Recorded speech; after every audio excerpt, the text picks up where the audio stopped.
Right, hello. Hopefully I'm live. I'll get the microphone over by my face.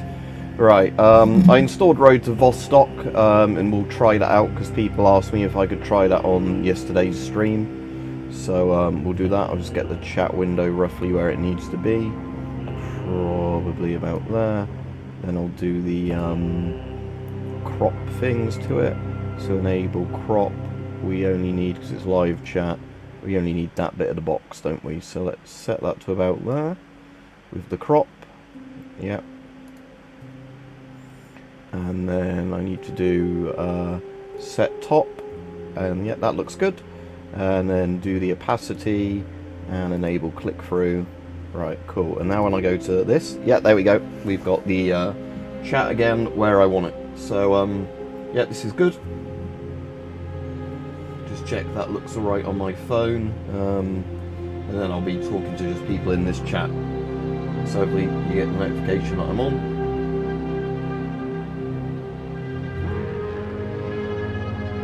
Yeah, that looks good. Okay, right. So I'll adjust the stuff as needed. I haven't done anything with the settings in Road to Vostok. Frames 60.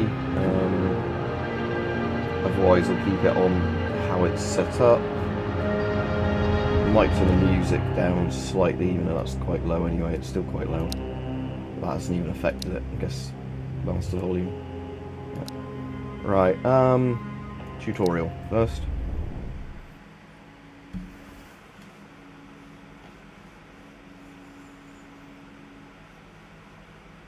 And hopefully this runs alright, because I've not even tested it yet. This is the first time I've launched it.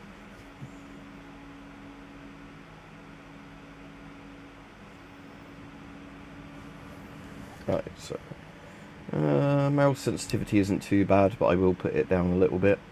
Right, I'm going to turn head bob off, just because in some games I don't like it. We'll turn the field of view up to about 3/4 of the way. Look sensitivity, aim sensitivity, and scope sensitivity we'll put to about there.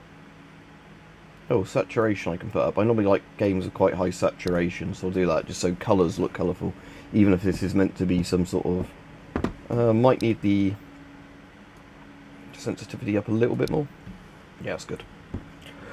Right, hopefully it tells people that I'm actually on. Because yeah, yesterday people came on within about 20 seconds of me starting the stream. So it obviously told people I was on, but you know, like I said, quite often with YouTube live streams, doesn't send the notification out on time. So, welcome to Road to Vostok tutorial. This tutorial will guide you through the most important game mechanics and controls. Let's start with settings. You can access settings with escape. Yeah, we've already done that. Interface, UI. Okay, so it's like your standard extraction shooter kind of menu. If you want more information, loot items. Is that a chest there? Yeah, tutorial crate. What's the open button? Oh, middle mouse button, that's a bit weird. Okay. Tutorial crate, I guess I want to take all if I've got room for all of it. Is there a take all button?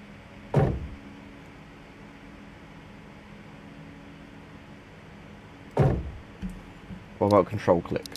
Yeah, okay, control click works. Again, it's a bit of a slow way of doing it. You'd think there'd be a take all button, but apparently there isn't. Or I'm just being completely dumb and seeing it. So okay, yeah, now I've got a jerry can on my back. It's like a bloody heavy thing, and my guy doesn't like it.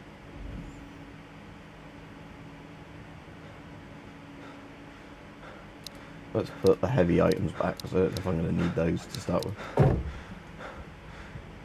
Right, so equipment dedicated item slots. Okay, so Jarakari, is that a Finnish word for backpack? Oh, it's in MO5 chemical. Right, so I guess I want to put it in the backpack slot. Duffel, I assume that just has to go into my backpack. So that's rig.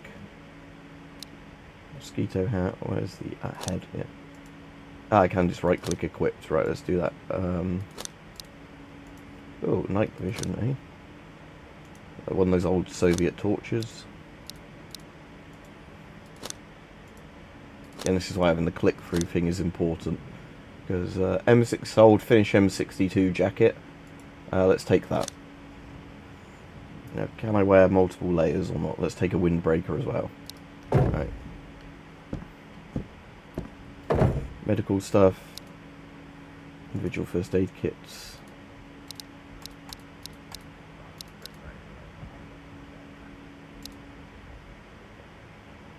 Melatonin, isn't that sleeping meds?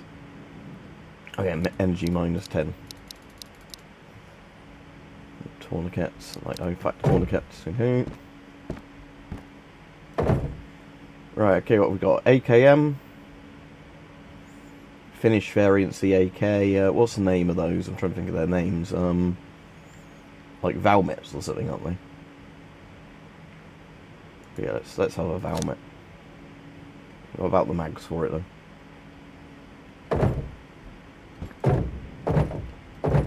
Ah, here we go. So does it show me what the correct mag is for it? No, that's kind of a bad feature. So that's was that an RK95? Okay, so we want these, yeah. And what ammo do they use? 5.56 or 7.62 by 39? Okay.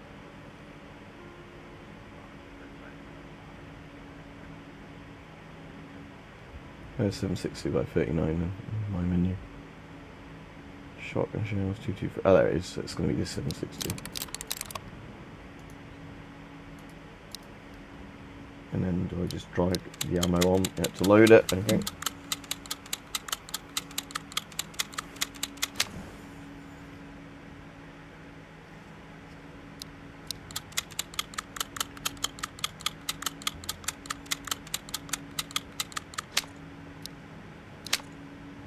Okay. I don't want to put that in the crate. Customize weapons by attaching things to them. Okay, can I put an ACOG on my one? Is that possible? Yep, cool. So that's what I want as an ACOG. Well, sadly, it does the thing where it zooms the entire game in rather than just having a zoom in scope. Right, I definitely want the mouse sensitivity down for aim sensitivity and scope sensitivity. So let's put that right down to this and see again. Yeah, that's a bit better. Still, I might put them down one more.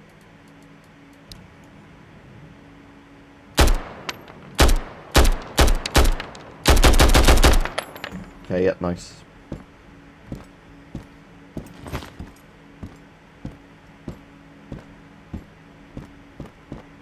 Knives on granata.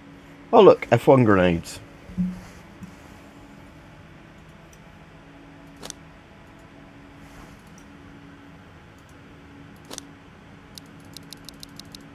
We only want big granata.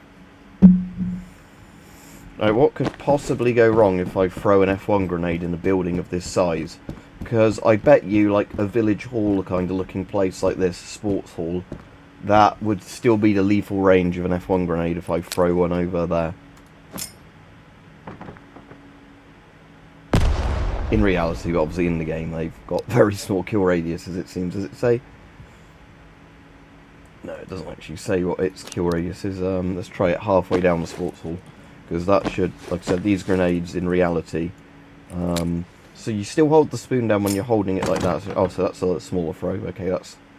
Yeah, in reality that would have killed you with an F1 grenade. Because, like I said, they are really big kill radiuses on an F1. Right, sadly it still seems there's still nobody on. So YouTube has not sent a notification out for this. Which is typical. Oh, actually it says there's 3 people on, but nobody's left a message yet to say hello. So... Like I said, say hello if you're on, because at the moment I don't know, you know, there's nobody to talk to. Hydration and all that, so... Soda, drink.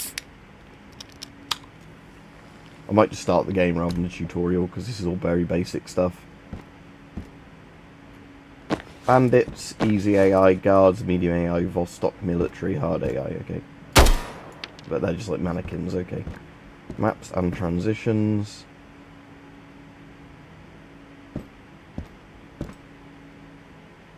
Right, let's just start the real game. So, how do I get back onto the main menu? Main menu, a tiny little button there. New game.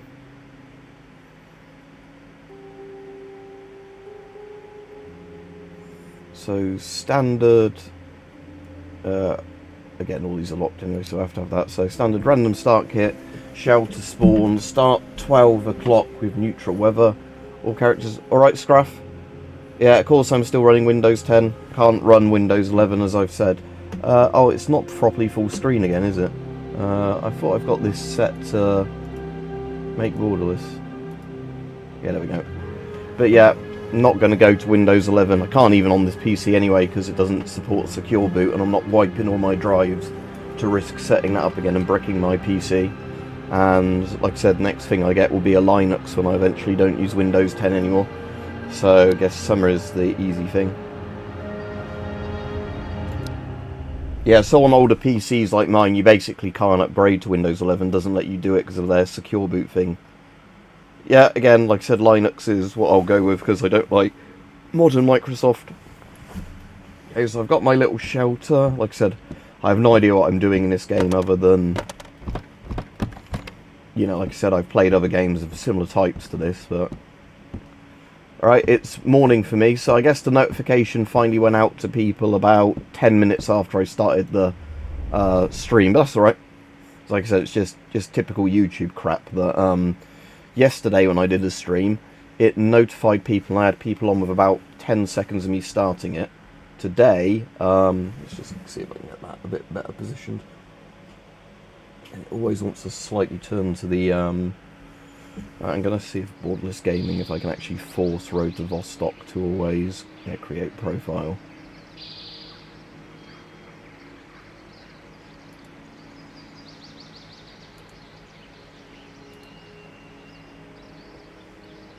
And normally the profile will show up there. What is it? Create profile. I don't want it to do anything based on a process. I just want it to make a window tile over it. Create profile. There we go. Right, and then let's turn that on, and then hopefully every time I go into that game it will be borderless. Yeah, Road to Vostok. So again, people kept recommending I try it. This is a demo. The full game isn't out yet.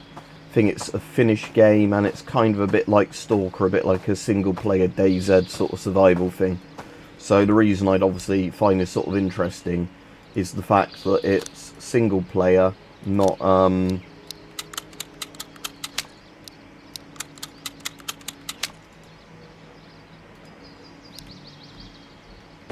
obviously single-player, not multiplayer, because I don't really like multiplayer games like this. But yeah, let's have a look. So I have no idea what I'm doing. I assume I'm just going to go around and look for supplies in the buildings, and if I see people, just kill them. Do I have a map or anything? No. Yeah, that kind of makes sense if it's like a more hardcore survival game. So the bottom left of the screen, health, energy, hydration, mental, body temp. Again, I don't know what mental health is. That mental health, because for some reason this guy's enjoying like a nice sunny day in the woods and his mental health's going down, so I don't know what's wrong with him. Hello, love, hello. Well, there's a dead man. And a crate, okay. So this crate has nothing in it. What does the dead man have on? Nothing, okay.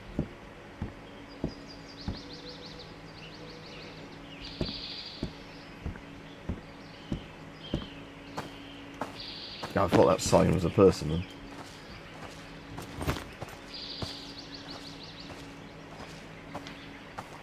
So yeah, I have no clue what I'm doing, but people said it's good. Oh, finished flag.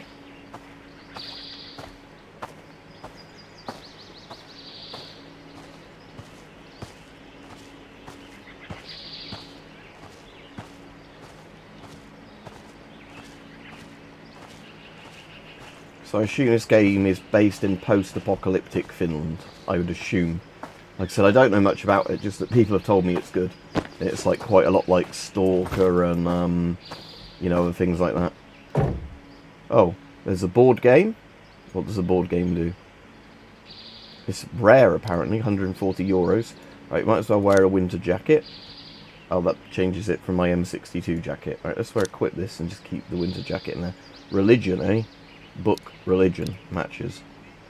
Yeah, I've been to Finland, and I've obviously watched Finnish stuff with subtitles. Oh, okay. I've got a proper rifle. So that is RK95, but it doesn't have a mag for it, does it? No. So that's kind of useless at the moment, doesn't have a mag in it. Okay, so good. Unlike a Bethesda game, that's not a loading screen. Pakelli, or whatever it is. Pakello. 2016, 2017, something like that, so years and years ago. Yeah, like 10 years ago now. And I had a kidney stone while I was in Helsinki, which was not fun.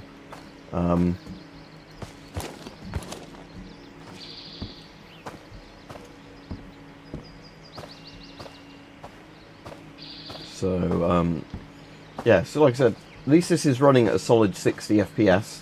I'm not getting any frame drop at all, even while I'm streaming it, so whoever made this hasn't optimized it like total shit, which is nice to know.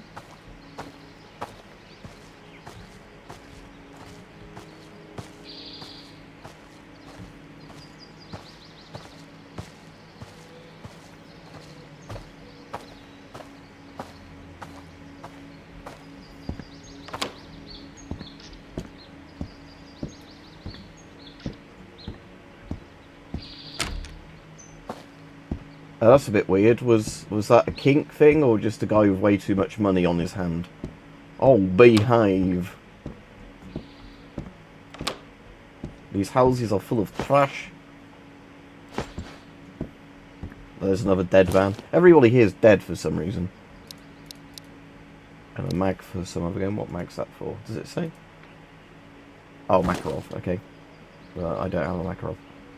Nightstand. Oh, I can actually open garbage bags. Okay. Oh, snus. That's like the tobacco you put in your mouth, isn't it? Which I think is totally banned in the UK. Right. Yeah, and apparently I can't just overload myself with shit in this game, because it will, you know, like, weigh me down. Oh, I hear voices. And I'm assuming if I hear people, they're not friendly.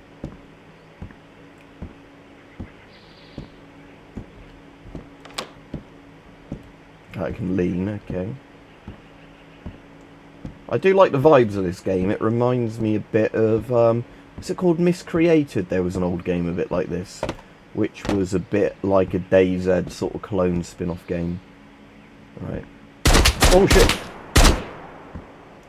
Oh, that's not good. I have no idea where I got shot from. That made me fucking jump. Okay. Am I bleeding out or anything?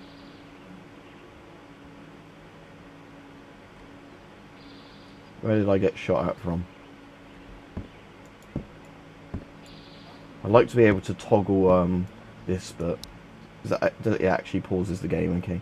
Is there a toggle for sprint toggle, lean toggle? Yeah, I'll put lean and aim toggle on.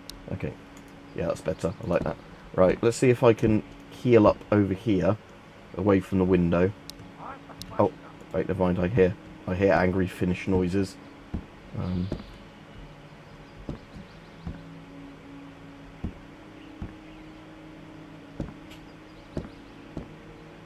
He's going to take me outside the sauna.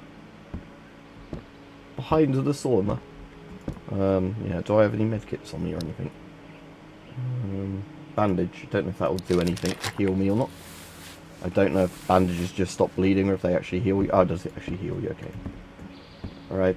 I don't know where they are.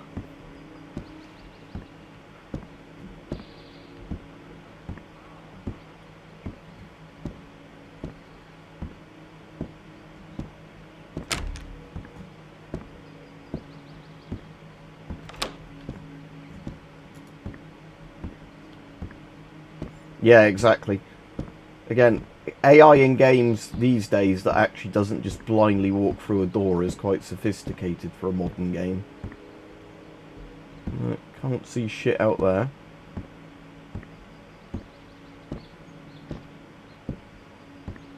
Again, they could be downstairs in a minute. Again, I might need to put this aim sensitivity up slightly. Yeah, maybe like this, because again, it was just too high when I was messing about with the scopes in the tutorial. Oh, there's another gun. Okay. Didn't see that there. Why is that? Can I not pick that up? That's a bit weird. It's like glitched through the floor. Oh, there we go.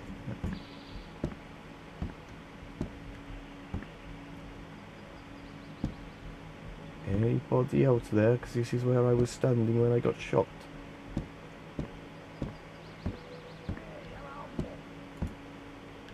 He saw me through this window.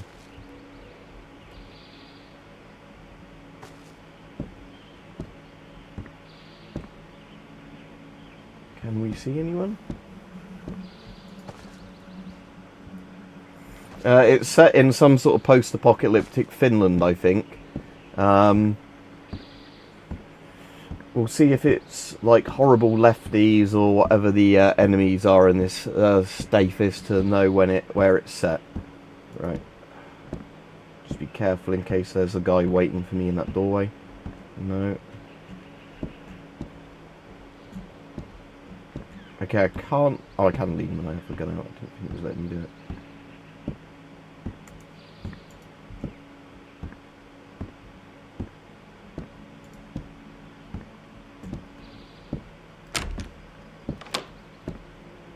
Oh, it's the sauna. There's a dead man in the sauna. Right, I am going to just close that door a minute. No, never really got into Tarkov. Was interested in it before it came out. Then obviously they did the pay-to-win model as soon as it came out, with various pre-order bonuses. And single-player Tarkov kind of interested me, but because it wasn't on Steam and, you know, a lot of other things like that, I just never ended up getting into it. Marauders was the only sort of game a bit like that I got into. But the problem again then is like Marauders died off because the developers didn't update it frequently enough, and like the online was full of cheaters eventually. And again, like I said, I don't really have the energy for these sort of games on the online.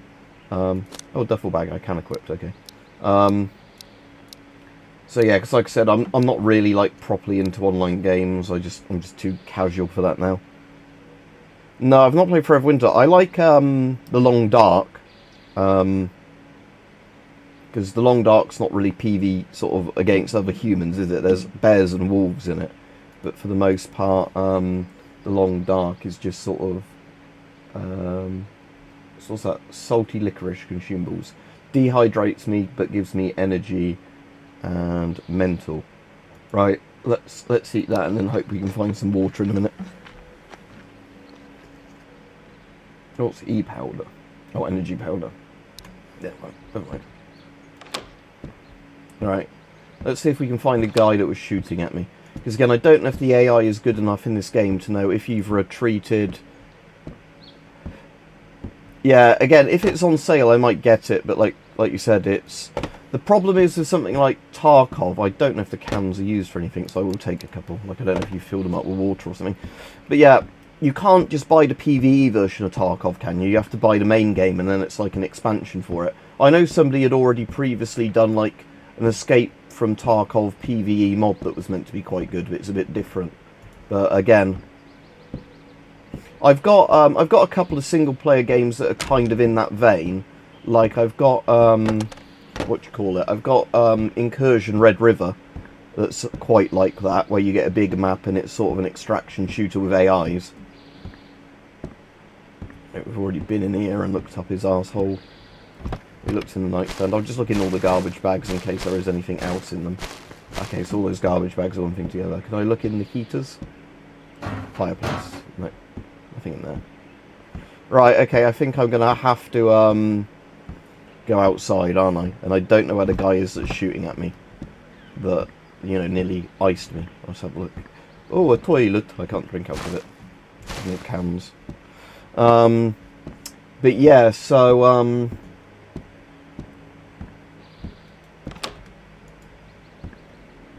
was that just a random heart thing that came up in the chat? I was wondering then if that was like something on the side of my screen. Right, so there's an angry Finnish man outside somewhere, and I need to kill him because he wants to kill me. But I don't know where he is.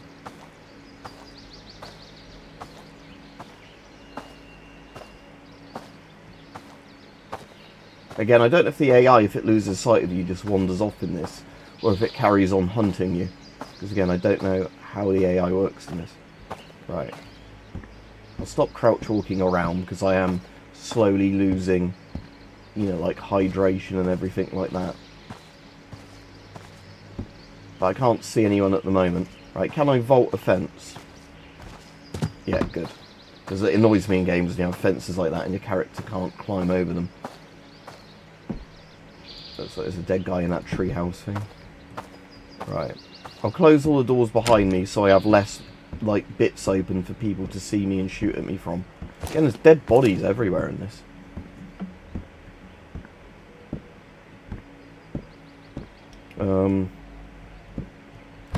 Medical cabinet, nothing in it. My hydration's getting quite low now. I do need to find something to drink. Nothing in the freezer. Is there anything in this old fridge? No. Anything in the kitchen cabinets? Oh, hello. There's quite loads of stuff in there. Toilet paper. Oh, great.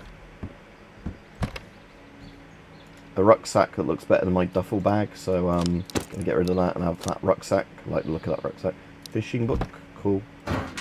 Stove. Cabinet. Oh, some Makarov rounds. Yes, please. Cat food. Oh, can I eat cat food? Yes. Now, does that fix my hydration? Does it make me more dehydrated? It'll give me a bit of hydration. Right, tomatoes give you even more hydration, so let's eat some tomatoes. They're obviously like wet tomatoes. Another Makarov. Yeah, cooking. Cabinet. Right. Okay, this was a good house. It had some stuff in that kept me hydrated. Yeah, I mean, tomatoes in a can are normally quite watery, aren't they? So, again, there's a lot of canned foods, as long as they're not too salty, that are probably quite good. Because, again, you don't need to cook canned foods. Nearly all canned foods are, like, preheated. You know, like, essentially pressure cooked when they go into the can. That kills any, like, bacteria or whatever. I'm just seeing if I can vault out the window. No, I can't, okay. Because all the glass is broken in these, but you can't actually vault out the window. Or some sort of medicine. Cold medicine. Gives you a tiny bit of health. Hoodie.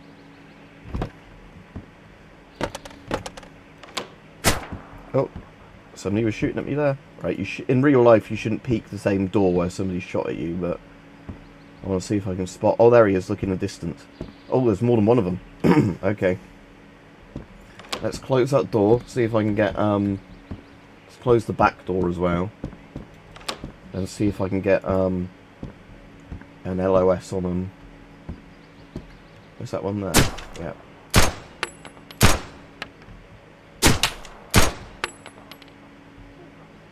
Did I nail that one there? Right, I don't know when you reload if it drops your magazine or if it just swaps it back to the inventory. So let's have a look. Ah, yeah, it just swaps it back to the inventory. So let's finish loading that mag back up. Okay, cool. When you say uneat it, did you mean vomit it back up? Right, let's load up a Makarov as well, because I did have some Makarov ammo. Okay, I have to unload the mag first. Makes sense. Put that back in there, and then I've got a Makarov as a secondary gun. Oh, yep, somebody's shooting.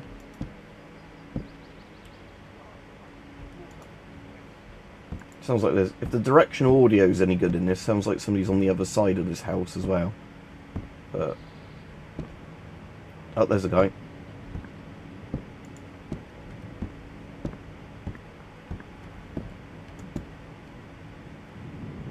Oh, I see it. Oh, nice. I think I nailed him in the head all the way over there. Right, let's see if I can safely go over there now. And it's raining. Right, I think there still might be a guy behind me somewhere.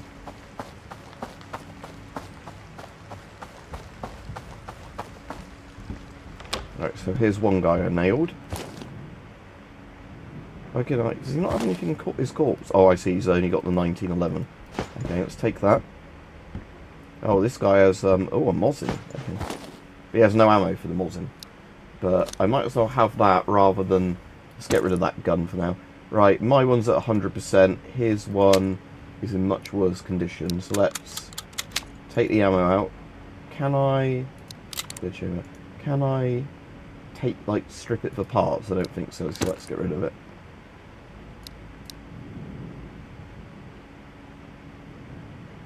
I don't want that. Oh, that Makarov's in better condition, so let's remove the mag from that one, drop that one, and put the mag in that Makarov. Okay. Alright, Wasp, yeah, I don't think people got notified straight away when I was on this one, because it took about 10 plus minutes for the first person to come on.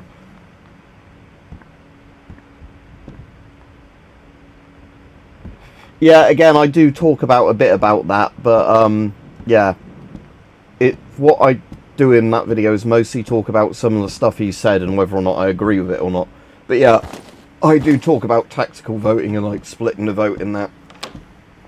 Because again, no matter what I say, I'm going to piss off some of my subscribers, because some of the people think reform is like, you know, too weak and they like restore. Some people think, you know, he's going to split the vote and shouldn't have the thing. Personally, I think more people would be willing to vote for reform than restore, but I hope restore puts pressure on reform to actually not shift left and kind of become just another Tory party or whatever. Does that make sense? But yeah, because he says a lot of stuff about what's the word for it, like remigration and deportations and that. What's his name? And the thing is with that is not the video I did today is pretty sensitive, because I talked a lot about the rape gangs and that kind of stuff, and you know, abused kids and that. So it's one of those videos that if you just want a happy video, it's not a nice video in that regard. I talk about Charlene Downs as well, which is like one of the most evil stories from the rape gang stuff. So I don't normally bring her up, but I put a hat on. Did not put the hat on. I see, I dropped it. Yeah, it's because it goes in a hat, not a helmet slot. Cheers. Thanks, Wasp. But yeah, like I said, it's one of those things where in some ways I don't have good answers for some of the stuff, because like I said, I'm just a regular guy.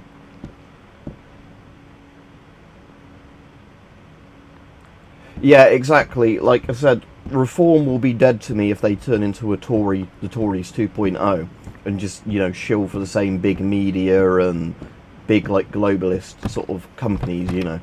But if, like, you know, they actually do, you know, what they're meant to do, I think they'd be quite good. But again, it doesn't even mean with reform that I'm, you know, completely on board with everything reform say. You know, there's quite a few things where I think, you know.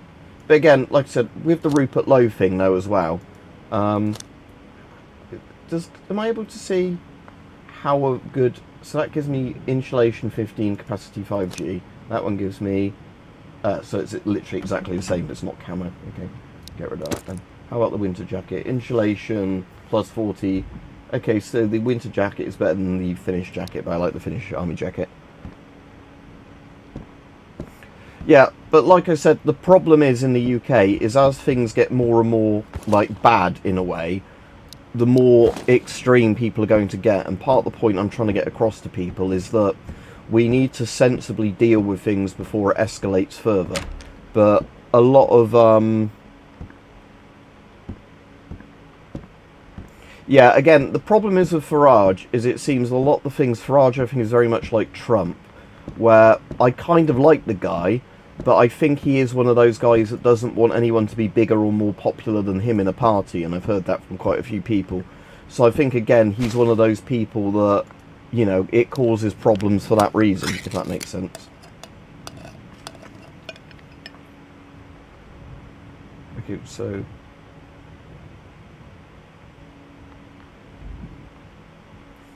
Okay, so I don't think I'm too hot in this game. But yeah, I need to have gear that is higher than a certain value. But yeah, so but like I said, it's one of those things that restore, reform, whatever is far better than what we've got at the moment. Because like I said, with Keir Starmer and all that are just destroying the country. Oh yeah, inflation is up today, but the BBC is presenting it in a way where it makes it sound like inflation is down. Because they said, like, inflation down to 3%, but what they actually mean is inflation grew by 3% this month, or last month, as opposed to 3.6% the month before, but that still means it's up 3%. But their headline makes it sound like inflation is under control, and it's not, because people's wages didn't go up by, like, 3% last month, you know, and all that sort of stuff. Or can you just eat mustard? Oh, it gives you plus hydration but lowers your mental health. Eating mustard, that's a bit weird. Okay.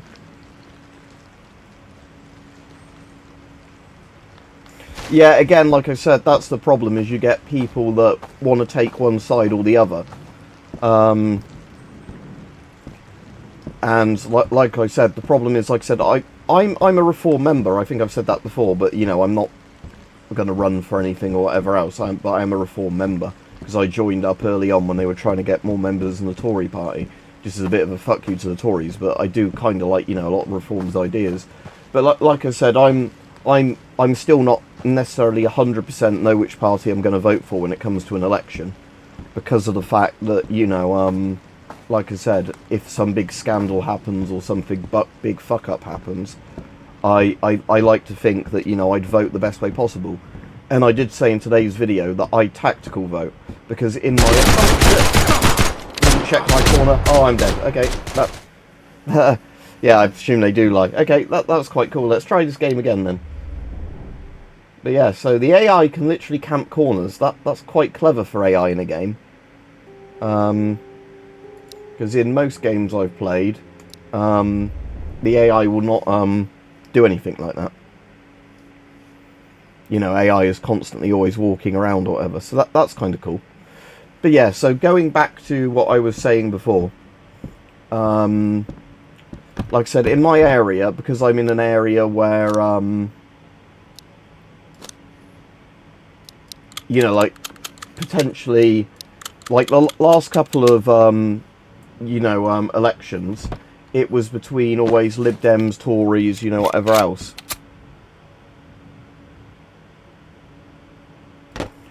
Yeah, exactly. Again, I think you're making very good points there, because like I said, there's a lot of people that just become die-hard, my party can do nothing wrong type people, aren't there? I can turn the lights on and off. But yeah, let's turn the lights off when we go out to save electricity.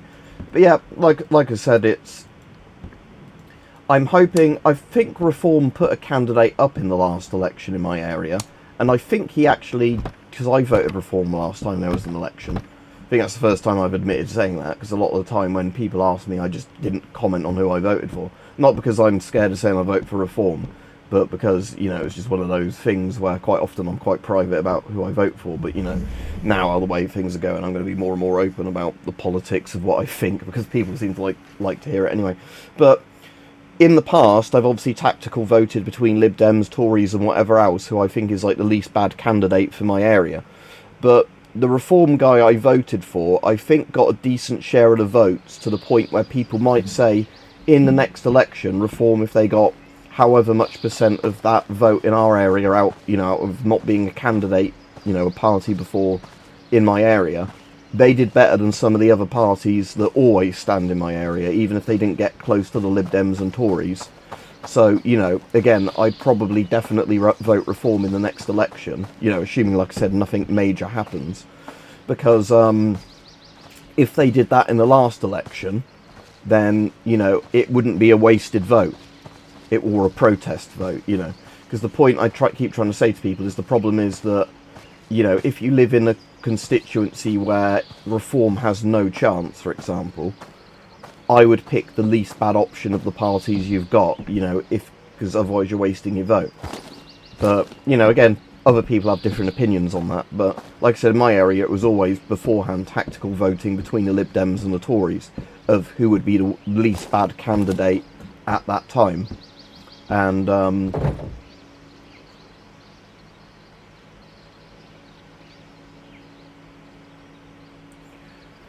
yeah, again, and it's because Labour has betrayed a lot of the votes. Because, again, lots of people voted for Labour because of, what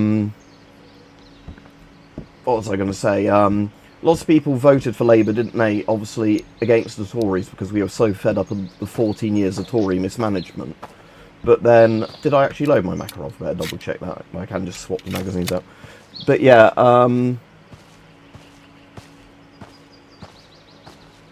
yeah, exactly. But like I said, with what was I going to say? Yeah, sort of Labour only got in because people were so fed up with the Tories. And as much as Keogh said, "Oh, I've been given such a good mandate," and all this, it's like, no, it's because people were so fed up with the Tories that lots of people took your word for it or just voted Labour because it was the other big party. And now Labour has just completely pissed on everybody that trusted them with their vote. Like I said, I didn't vote Labour, but I hoped at least when Keir got in, he'd do alright things for the country. But he's had scandal after scandal, he's lied about shitloads of things. And you know, I think there's still good politicians in the Labour Party, but they're not nowhere near the top of it. They're backbenchers. And, you know, somebody like Keir, for me, is somebody that's, you know, represents everything wrong with our politics, because they lie to get into office, and then, you know, they have all these dodgy deals with their mates and backhanders and all this. I'll probably have to say allegedly, because, you know, I'm saying something quite serious. Oh, Mike would like this, because the dartboard or shooting target, whatever it is about the right height for a human. But, yeah, so, Area 05.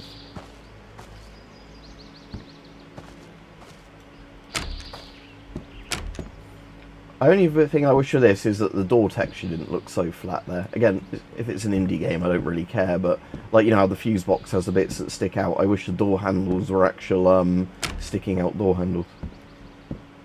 I'll take some buckets and a sleeping bag, okay. I missed a bucket.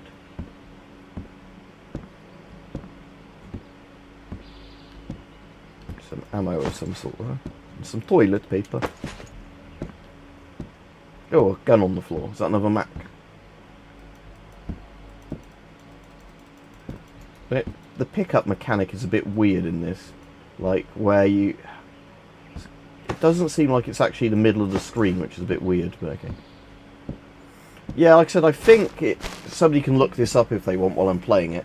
But I think Road to Vostok is kind of like a very small dev team, might even be one person, just making like a Stalker sort of single player Tarkov like things type game. Yeah, exactly. Like I said, again, this is why I like it when people recommend me games when I do things like this, because, you know, quite often, you know, although people do recommend me now and again games that just aren't the type of thing I want.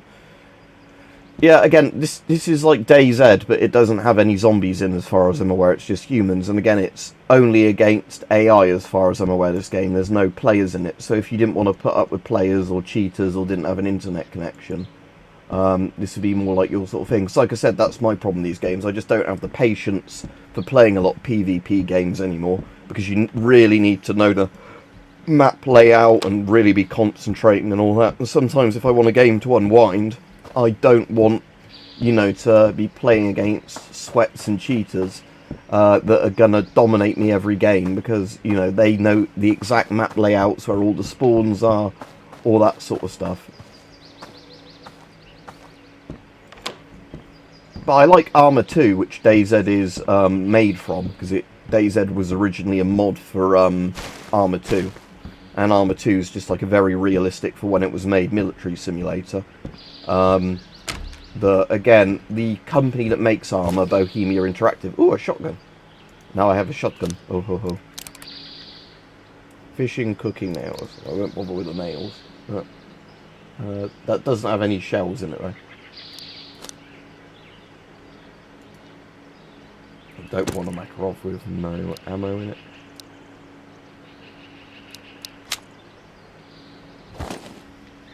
But my Makarov has ammo in it, doesn't it? Yeah, 8+1. But yeah, Arma 2 is, like I said, really good. But yeah, I was going to say, Bohemia Interactive, the company that did Arma, did a military simulator version. I can never remember the name without looking it up. But, you know, like a proper one for militaries that's, like, less gameplay, more realistic. But even Arma itself is very realistic compared to a lot of games in terms of, you know, how the game mechanics work. Oh, a Nomad backpack. Does that have anything good in it? No, so... Condition +2. So does that one mean it's better than my current one? Because it says condition +2. Are they exactly the same? Road to Vostok, which kept being recommended to me on various streams. So it's like, kind of like a DayZ but without zombies or other players, or a bit like a Escape from Tarkov kind of game. Like, you know, a post-apocalyptic sort of human enemy ones. But like I said, single player, not multiplayer. Road to vodka. Alright, Rich. So, yeah, like I said, because, like I said, I just don't have the patience anymore for a lot of the, type of, I haven't got a jacket on at all, have I? So, oh, I had the fleece. Okay, how do they compare? Insulation 20, insulation 40. Okay, no point keeping the fleece then. But yeah, because I don't really have the patience for the online ones anymore. Because something like this is more ideal. And again, for a demo, this is quite nice because it's not actually a case of, you know, because with some of these sort of games, they're, trying to think of a good way of describing it.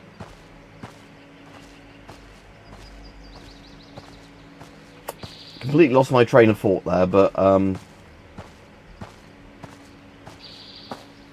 yeah, like obviously I was going to say, some of these games don't have demos with, you know, much content in them. Like I said, this is running really well at 60 FPS. Absolutely no dips despite me streaming it. Because when you stream a game, it lowers your frame rate anyway, because your PC's having... Oh.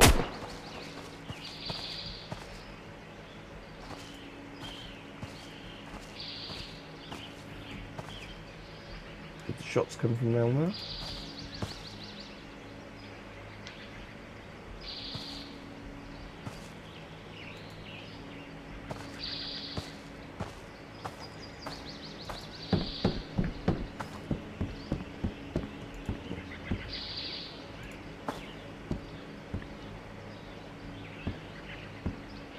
There's at least one guy over there.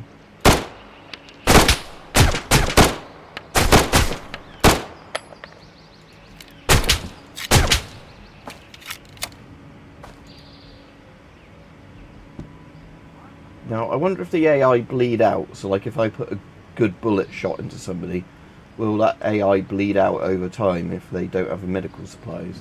Because, again, I like games where the AI, if there's a bleeding mechanic for the player, I like it when the AI also suffers from it, not that, you know, the AI can never bleed out but players will sort of mechanic. Right, let's push up on that house and see if we can confirm if he's dead or not, or finish him off if he isn't. Yeah, again, but like I said, I don't have the patience for those games, not enough of my friends do either. So if my friends end up getting those games, can I hip fire a pistol? No, so I have to always eye on sight, okay. Just good to know before I get into an engagement. So, yeah, like, so I've got the problem as well, where obviously most of my friends don't play those sort of games, and if they do, they get fed up like me quite quickly if there's cheaters or people who are way better than us at the game. Fallout 3. I will, again, if the Bethesda actually do that Fallout 3 remake they were on about. There's a guy there, but I don't know if that was the one I was engaged with. Probably not. Which window do we reckon he would have been by?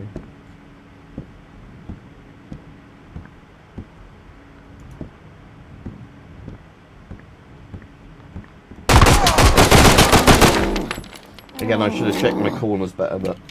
Right, so... Am I actually bleeding? It says I got a broken bone or something. Oh, is he still alive? Oh no, I think he's finally dead.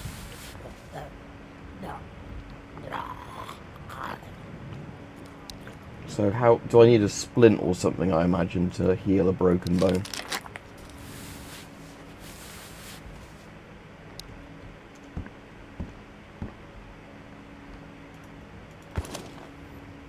So... He's got an AK, but I assume he doesn't have any spare mags for that AK. So it's got 30 plus 1 in, but it's very low condition. Right, I'll take that rather than the shotgun then. What, is that standard 545, yeah. Right, let's reload the Makarov.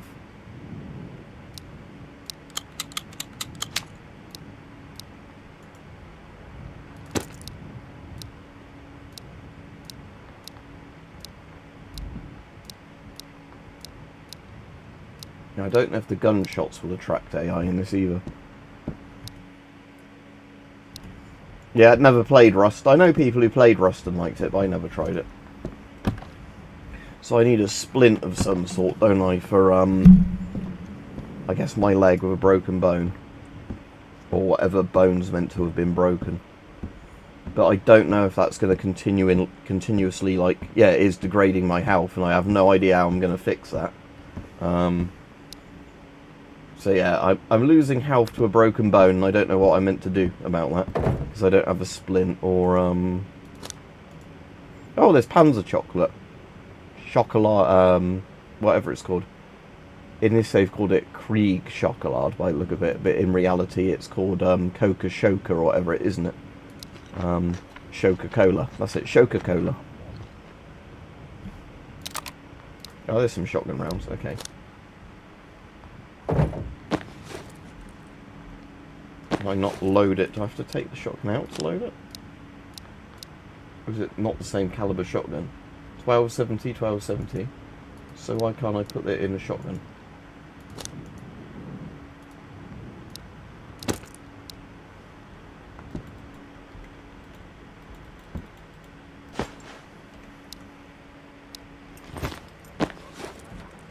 How do I reload the shotgun?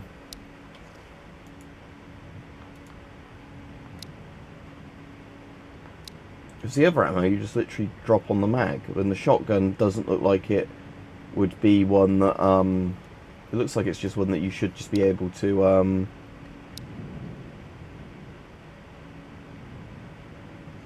okay, yeah, so it sounds like you guys enjoy Rust, but like I said, look, let's see, split, but oh, that just puts it into different things. So I have to drag it onto a very particular square. Okay, yeah, I don't know why that shotgun is not letting me reload it.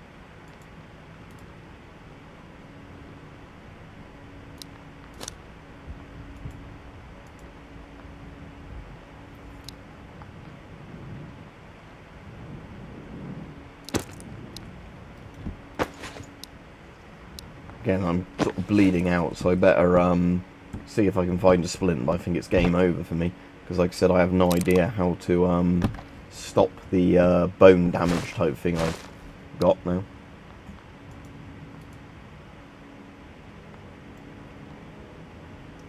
Cures, splint, medkit, IFAK, AFAK. Wow. I don't have a splint, I don't have an IFAK, I don't have an AFAK, whatever it was. Medkit and like a proper medkit rather than the bandage. I don't know in this if you can just break some wood or something to get a splint, but again, this is sort of a learn as you go along game, and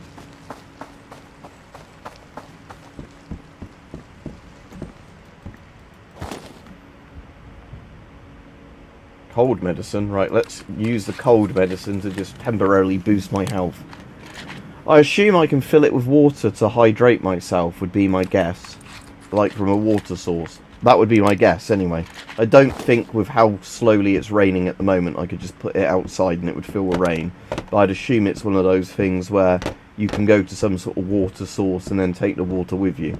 That'd be, like I said, that'd be my guess based on similar games to this I've played. Like I said, the Long Dark I like, but that's not really that combat heavy, although there are wolves and things in it.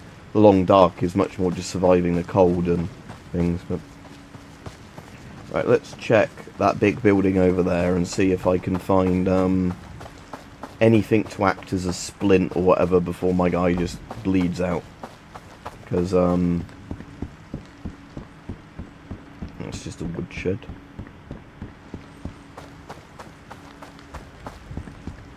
Maybe it's like the bucket from the Stanley Parable, where there's an entire new game based around a bucket.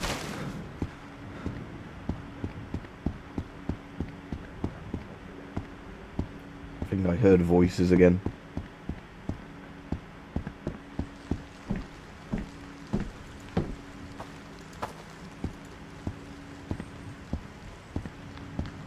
Oh, is that a trader of some sort? Right, quick. Does he sell like any medical gear?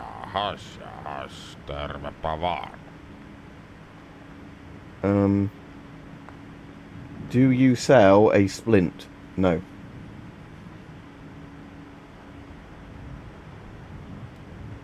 That's no good. I'm still going to bleed out because he doesn't sell a splint.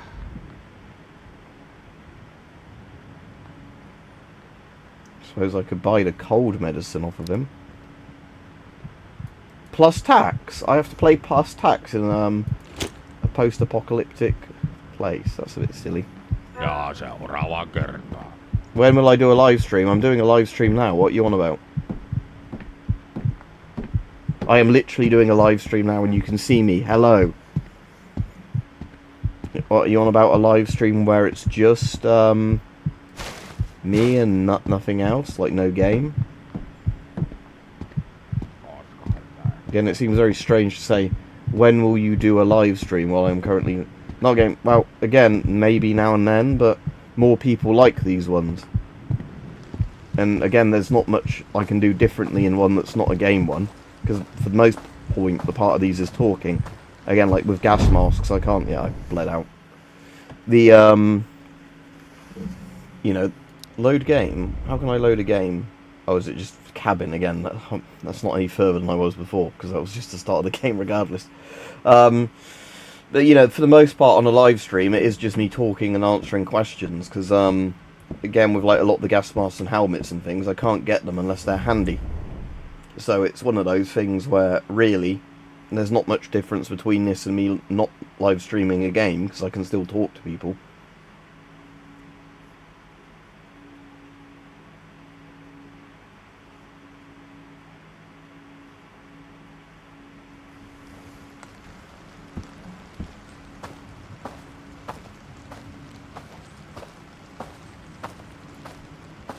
Right, so...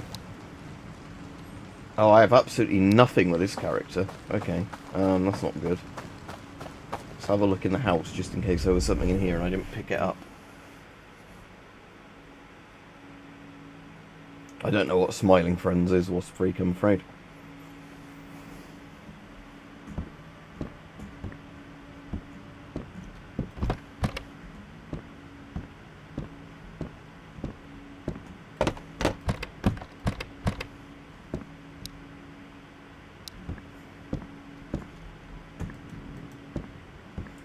Right. It's Finland, because there's a Finnish flag and all the people were going like talking in Finnish. Right. This is pointless. This save. I'm going to quit the game and reload, because that game didn't give me any equipment, so it didn't load a save, because the previous time I started with equipment. Right. New game. Into the road.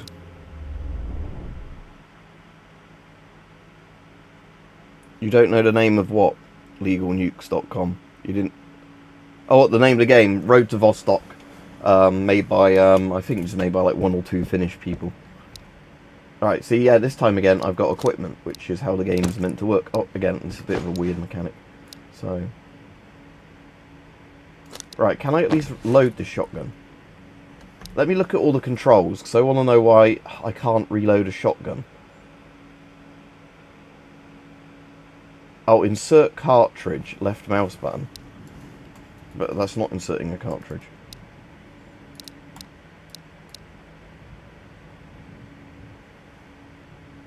It's a very strange mechanic for these shotguns. I think they ought to rebalance this, however they've done it. Because, like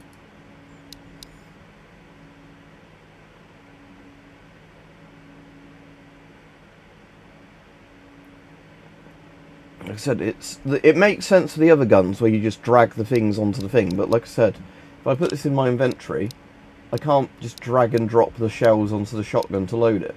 So I have no idea how I'm meant to load this. I'm just going to open up a thing on the game on my phone, and then we'll have a look while I'm playing it. So, Road to Vostok, how to reload shotgun.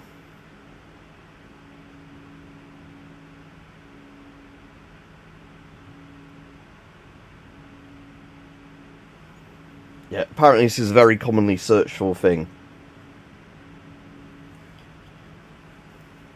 So yeah, the developers clearly need to make it more obvious how you load a shotgun.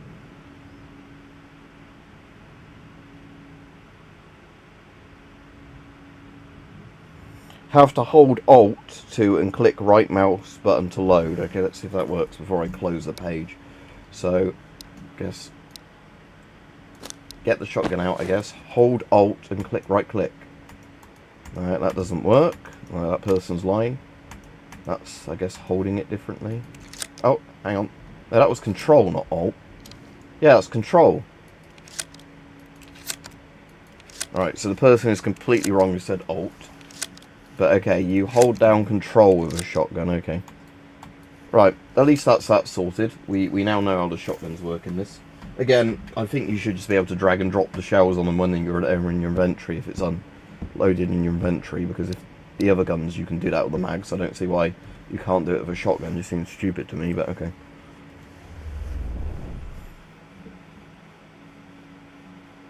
I assume bolt action rifles might be the same if I get like a Nagant or whatever. But we'll work that out if I find another one.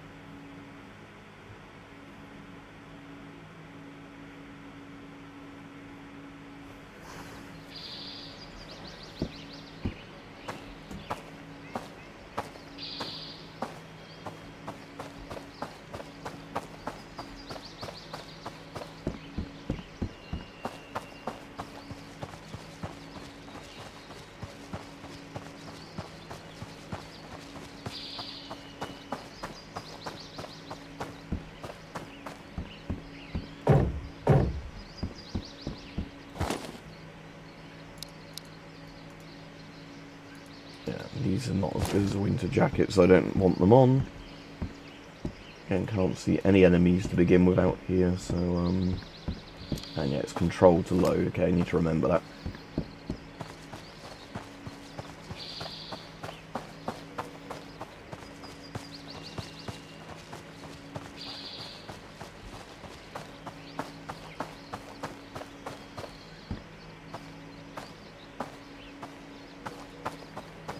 Alright, so it seems like the map is always the same every time. Oh, this guy has crackers, juice, ammo, gloves. This guy's loaded compared to most of the NPCs in this. Doesn't have a mag for his Makarov, though. Yeah. That's probably in the full game, though, isn't it? Not the demo. Because I think the demo is basically where you just seem to be in this place every time. Again, it's probably in the main game. It's probably somewhere you get to later on. So with books, I guess books are just for sale or whatever. Is that an item down there? Or is that just like a trashing? Oh, peanuts, okay. I assume peanuts make you thirsty. Yeah, hydration -5. Right, let's check out the house back there. I mean, Vostok means east in Russian. So, if it's road to Vostok, I assume it means either road to Vladivostok or just the road east. Yeast, can you eat that or do anything with it? Yeah, you can, but it just has... Oh, hello.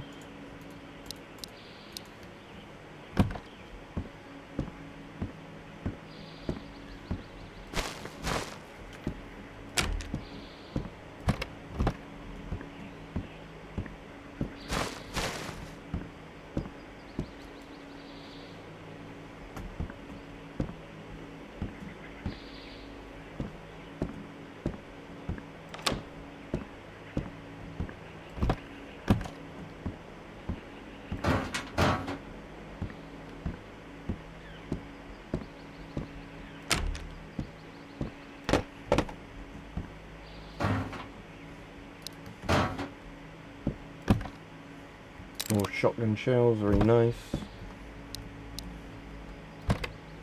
Oh, so I've got nearly 100 shotgun shells now, have I? Oh no, 11. Oh, I see, 12. 1270 is like the caliber. Okay, yeah, like 12 gauge. Rather than at 12 with 70 rounds. Is that a big bedroll? Mattress roll. Okay, I don't really want to carry a mattress around on me. Meatballs. Are they from Sweden? Swedish meatballs. Right, so... So normally I start getting shot at when I go down the hill, don't I? It seems that most of the NPCs must spawn earlier on that are wandering about. Can I look in the back of this van? No.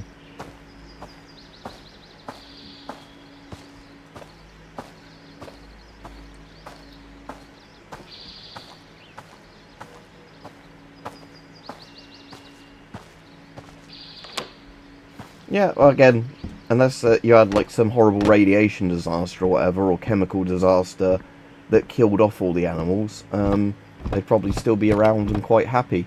Oh, KP-31 drum. So that's for some sort of submachine gun. Is that the Suomida KP-31? I can't remember. Combat boots, they look good. Let's put those on. I'm going to put the blue winter jacket on rather than the red winter jacket, because it's probably not as easy to be seen, but I don't know. Again, salty licorice in the stove for no reason.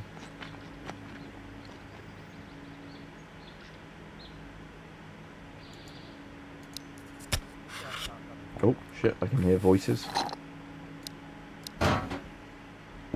Alright, where are they?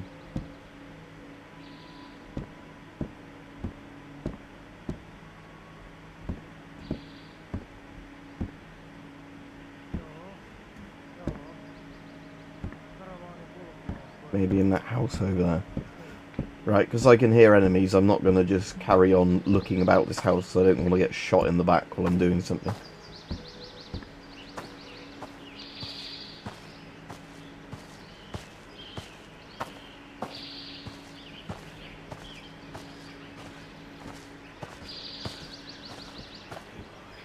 Oh, they're inside. Why isn't it shooting? What?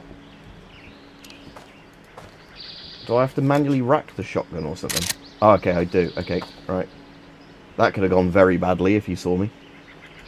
Don't know if I'm going to like shotguns in this if I have to press R in a weird control load system each time. Right, where did he go? Downstairs, do we reckon, or somewhere upstairs? I hear footsteps again. Okay, nice. Now, because he was talking, does that mean he had a buddy? Yeah, I've played nearly all the Fallouts except for Brotherhood of Steel, which was on the PS2. New Vegas is the one I quite like, and Fallout London's pretty good, which is a mod. But yeah, out of all of the Fallouts, I'd say New Vegas is by far my favourite. Fallout 1's fairly gritty. But, you know, Fallout 1 is kind of the only one they did in that style. And again, where somebody was mentioning Fallout 3 earlier, Bethesda, I think, do have that lined up as one of the games they're eventually going to do a remake of. So, Fallout 3, if they do a remake of it like they did with Oblivion, I'll probably get and stream quite a bit of. But I can't really be bothered to install Fallout 3, get it all working with all the jank of it, you know, and all that, how it is at the moment, to replay and stream.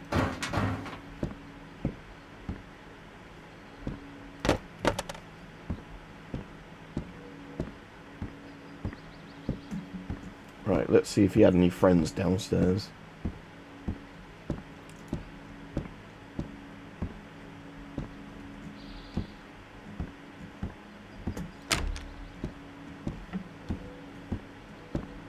That's just a dead guy as usual.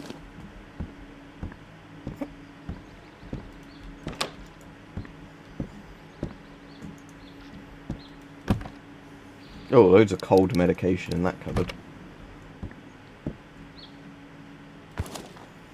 Okay, so that oh, he's got an MP5. He's got no ammo for the MP5.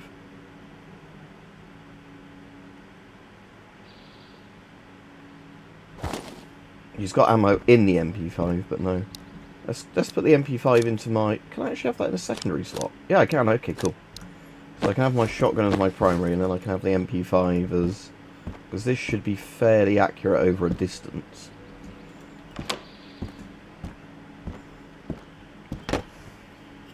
Yeah, Fallout 1's alright, it's just, you know, you sometimes have to use a couple of mods to get it running properly on the modern Windows setup, or whatever, and, book children, I should not use a book for children, as in not children in the book. Duct tape, maybe I can use that like a splint.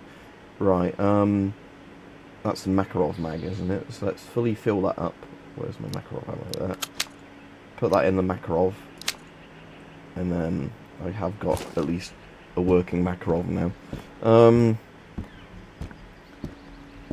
One of the mods I like for Fallout 1 as well is the mod that makes it so you don't have the countdown timer, so you can explore kind of at your own pace without having to... Oh, there's an enemy. Beeline for the objectives.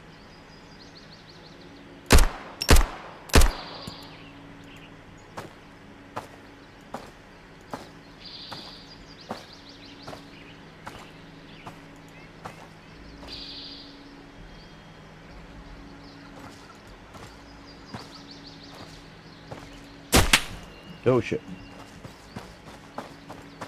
I'm getting shot at there, not by the guy that was the one that I suppressed in the house, but by somebody else. Because that guy, I think, is there. Yeah.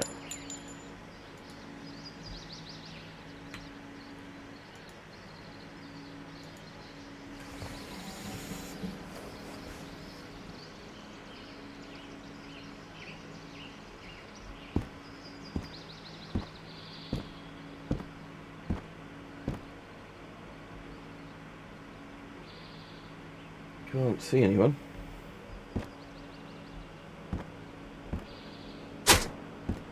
Is that to the right, that muzzle flash?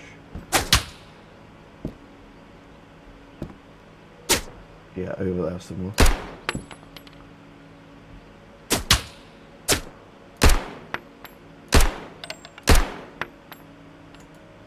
Don't know if I'm getting any shots close to hitting him. How much ammo have I got?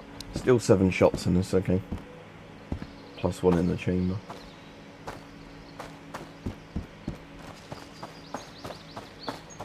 I'm going to try and push up, but I need to be careful I don't just run into a house with even more enemies.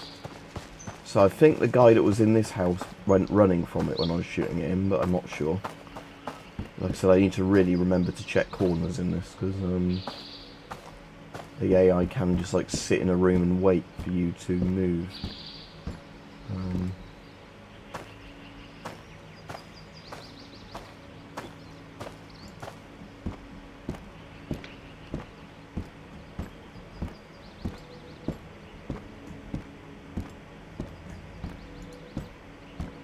Looks clear.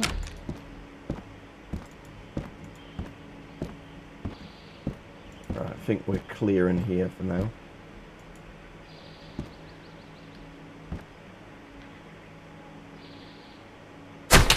Yeah, there's a guy still over there somewhere. So I'm wondering out there, yeah.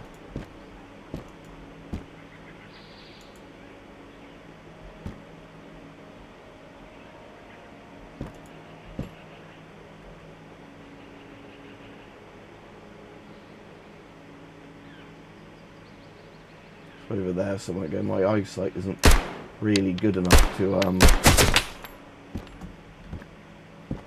see him at that distance. I kind of need a scope of some sort, or binoculars, just to track where they are, and then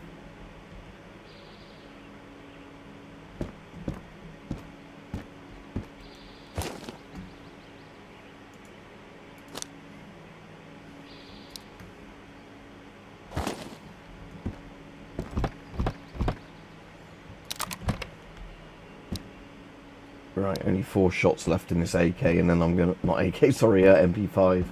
Then I'm gonna have to go back to my shotgun. Right, let's make a run for this building.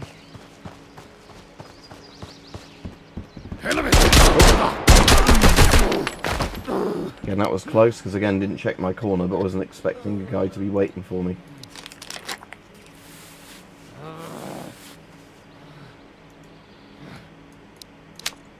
I can put that on basically anything, okay. Not the shotgun though. Can I put it on the MP5? Yeah. So if I find some more ammo for that, I've got a red dot for that now, but that doesn't really give me increased zoom.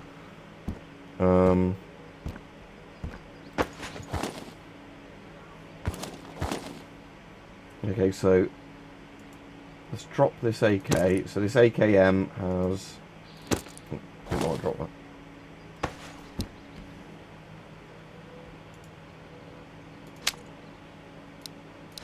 Right, I can put that on the AK. I can't put that in my secondary slot though. But, alright, do I have any spare 7.62 ammo? I think the answer to that is probably no.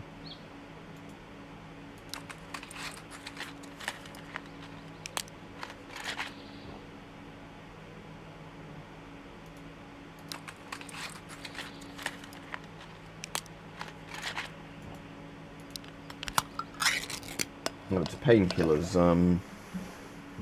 heal me at all. Yeah, health 20. Okay, let's heal up the painkillers.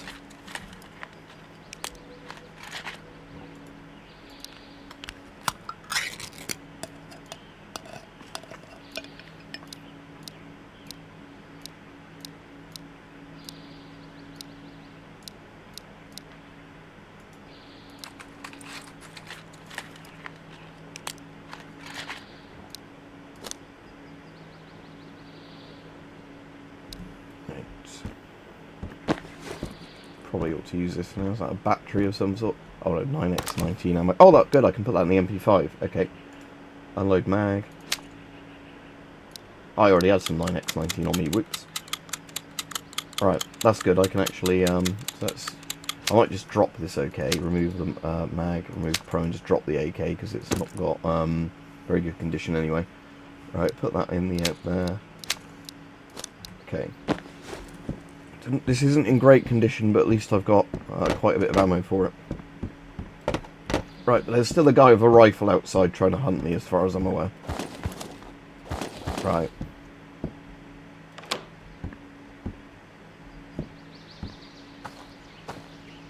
There he is. Lost sight of him.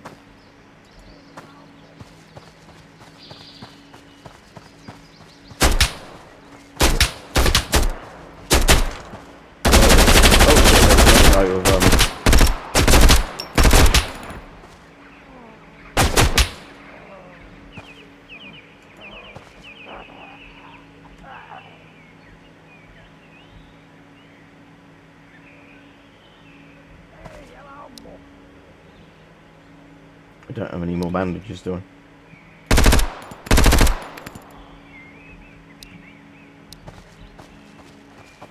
No, I think I'm going to bleed out if I stand still, so I probably need to push up on that other guy. There we go. Right, do any of them please have some medkits? Yeah, angry finish noises, exactly. Spurdo sprava. If this is where the trader was, though, he might have medical gear for sale.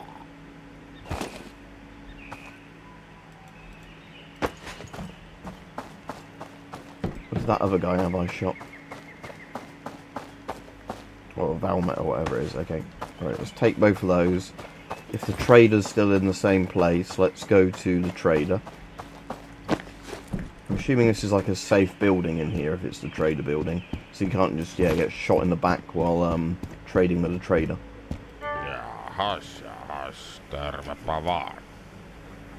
Right, so... does he have any healing items for sale? Again, I don't think he does. Great. Right, I could buy from him...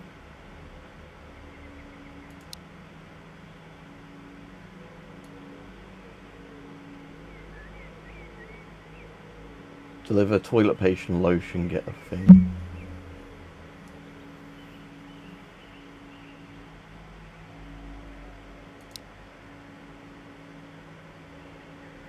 Is there anything he sells that I actually need? Right, let's get rid of this AK, don't really need it. Right, how... offer value, okay, how do I trade it though? So, do I have to get something out of his inventory first? To make room for it? I don't get this. Oh, that KP drum has 9mm in, so let's unload that.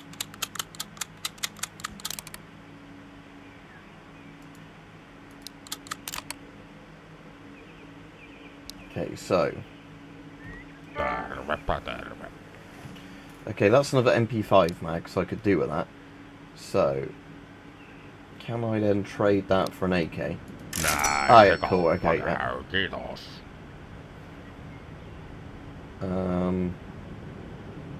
I don't need that AK mag, but I can't... do I always have to trade him something else for it? I don't quite get this trading mechanic. Right, so if I collect all of those things... I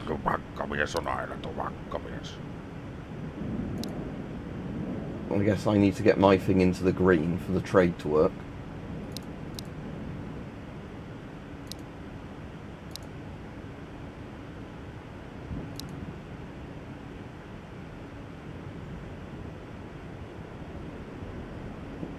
Alright, then trade that for the shotgun, okay, all that food. So at least I've got this finished rifle here. Remove mag, do I have any spare 7.62? Yeah. Alright, let's unequip that. Remove the pro from it. Let's remove the mag actually and just sell the MP5 because it's not in great condition. Right, and then I've got a fully working, like, finish AK. It sounds like there's people outside, so I can kill those in a minute. But then I can't trade with him for some reason. So I can't ask him for just less money for it. Crate military. Okay, but that's worth a lot of money. Oh, bandage. Yeah, I want bandages. 760 rimmed, that's the wrong kind of thing.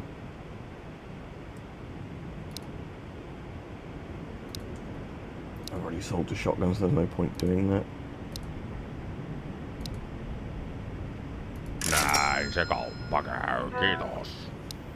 Right, okay, so I can put that in my primary thing. I've got a load of ammo and food now and things like that. So let's eat these and snack on the cold medicine to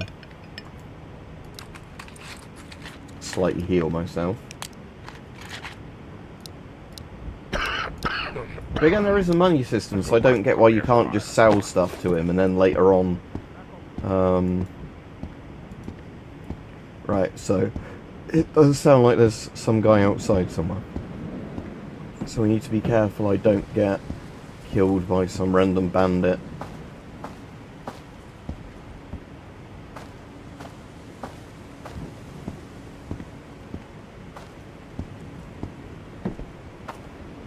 Is that them there, look?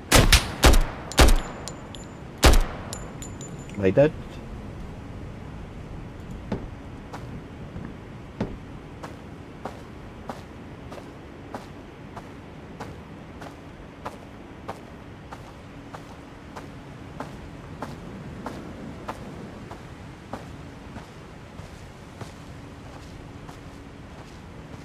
I might go back to my house in a minute and see if, well, he's got some cold medicine I can eat. Santa jacket? He's got a Santa jacket? Wow, I want to wear a Santa jacket.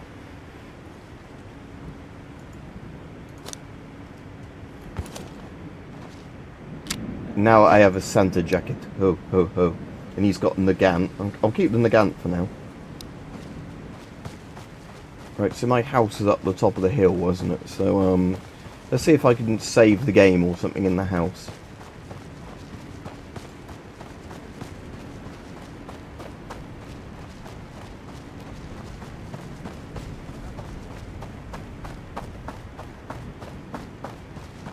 Is my house that little shack that's over there? Oh, hello. That was lucky that he had bad aim. Maybe I'm Krampus, not Santa. Arrow takes the gun out of your cold dead hands. Again, these guys having fuck all on them every time I kill them.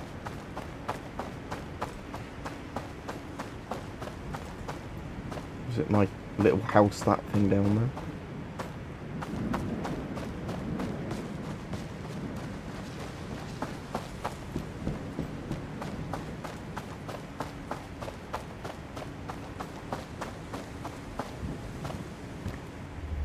Right, okay, let's see what happens when I go to the thing. So can I save my game and something like that in a demo?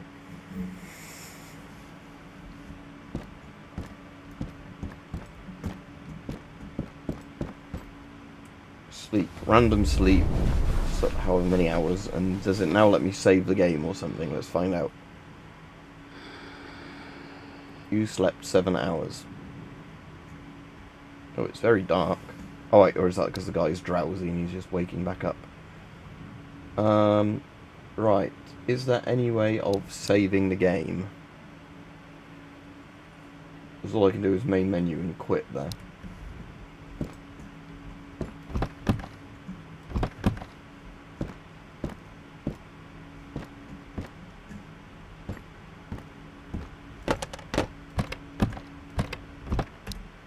I'll just quit and see what happens.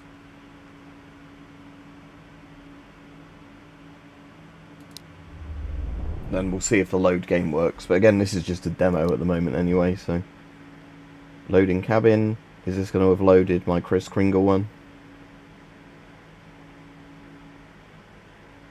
Yeah, it does. Okay, cool. So, I think although you permanently die, it probably just saves where you last were.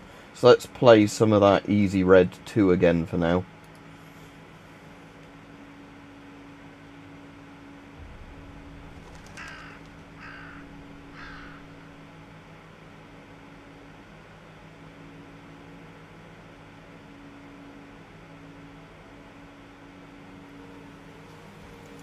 And then I'll play a bit of this before I go off, because like I said, sort of, it's just streaming for a bit this afternoon anyway. So, campaigns, we were doing the French one, weren't we? Invasion of France. Sudan Blitz. I'll just keep the numbers of the AI at the sort of standard numbers. Because again, that's sort of the numbers the game's balanced around. When you have too many bots on, it can sometimes give one team more of an advantage than it's meant to than the other. And also sometimes you get the problem that, like, you know, you just keep getting AI snipe you because there's just so many bots shooting at you. Right, let's not play as the French. Let us play as Germany! Right, I am getting in mein Stuka. I am Helg Top. Top of the morning to you. Right, so where are we attacking? Somewhere down there. Okay.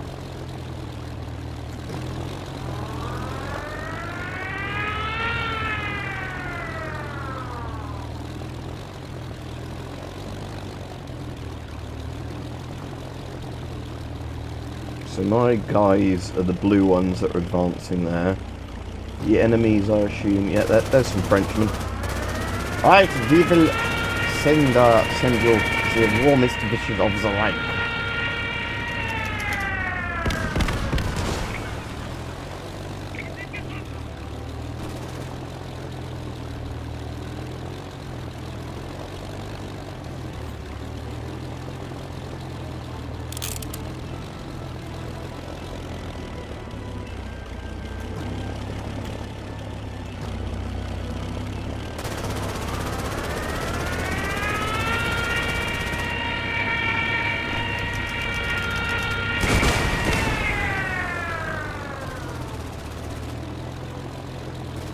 Right.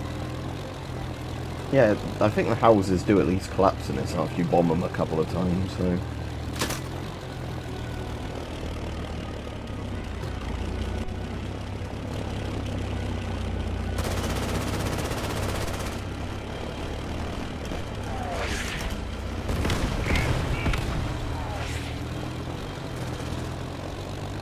So hopefully the AI on my side overruns that position in a minute.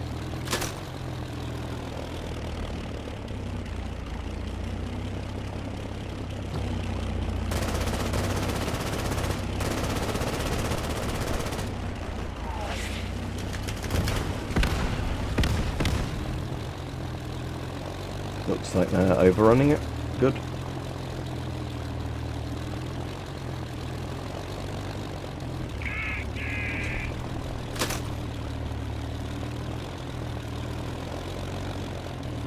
Right.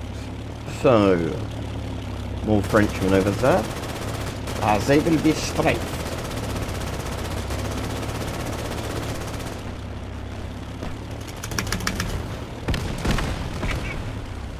Yeah, that looks like it's pretty fucked, you know? Right, time to get more bombs.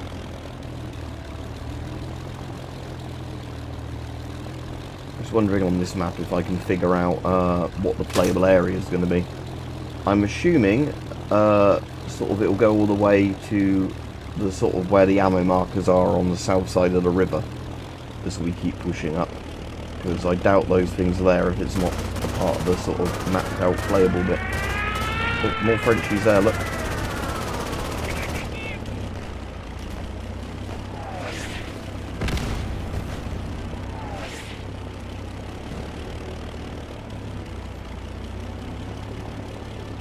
Oh, is that an anti-air emplacement? Yes, that is an anti-air emplacement.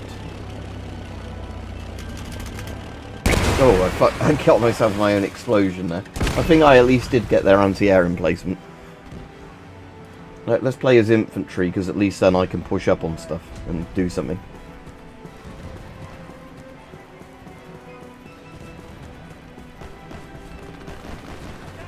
I'll probably only play a couple of games of this, by the way, and then head off. I might stream later on tonight, though, if I get time. Yeah, kamikaze!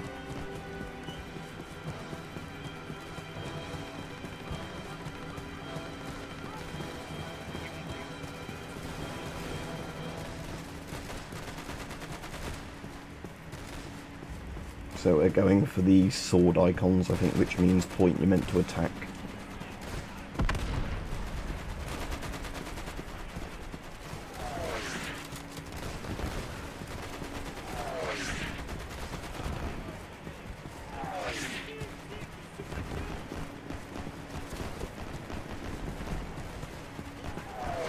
Right. Oh.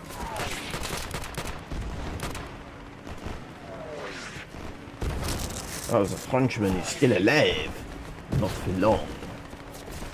I am going to shoot him with my MP-48. There we go. He is no longer a problem. So, let us go take this point. Oh, so there's more Frenchmen hiding behind those sandbags.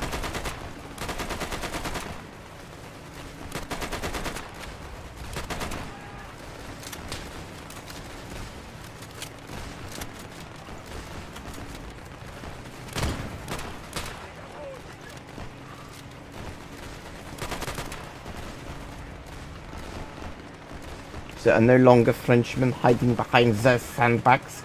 They have been eliminated. Oh, I'm getting shot at from somewhere else though. Oh yeah, like machine gunner dug in further back. There's that little Panzer one rolling about. Right, they're conquering this point at least. And that guy disrupted my aim there by getting in front of me. And that one did the exact same thing, just as I was trying to shoot that frog. There we go.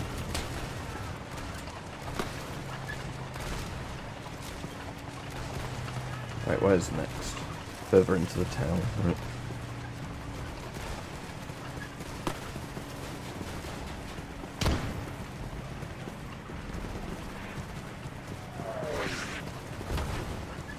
Right, where are the Frenchmen hiding? I'm going to serve them the eviction notice.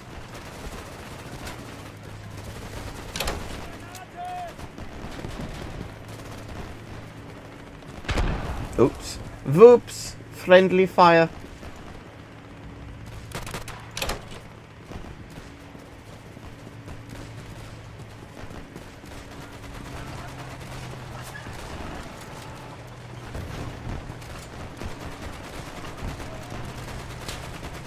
Right, does this guy have any more grenades I might steal?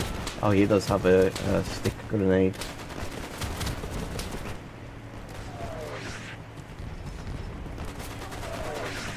Yeah, those frogs at the other side of the river. Yep.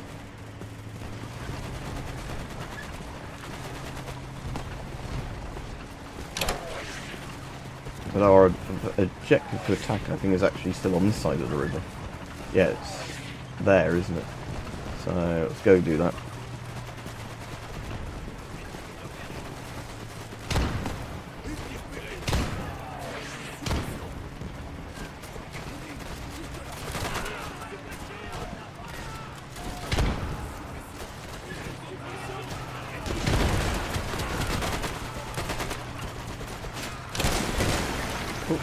That was close.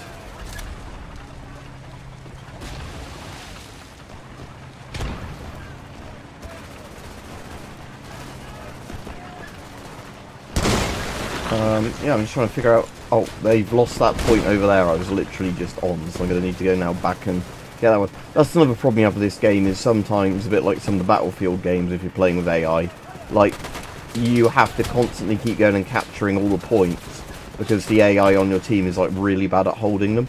So as soon as you're not individually, you know, babysitting the AI on the point anymore, they lose it, kind of thing. If that makes sense.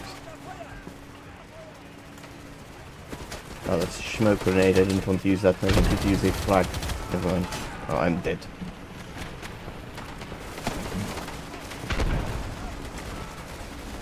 Oh, this one has an MG34.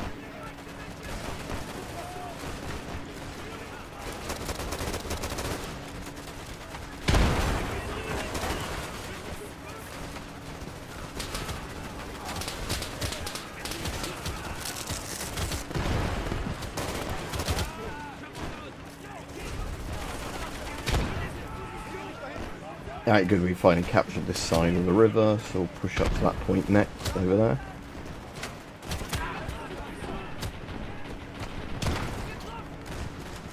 I might, when I get a chance to respawn properly, go into a Stuka and then just soften up their fortifications, so, you know, blow up any houses they've got or whatever on their side of the river, so they can't use the houses as cover as well.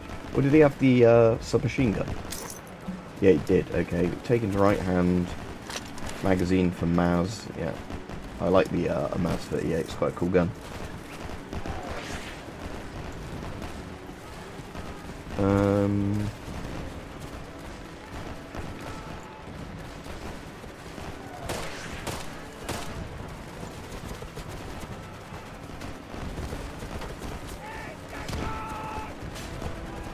Just make a run for it.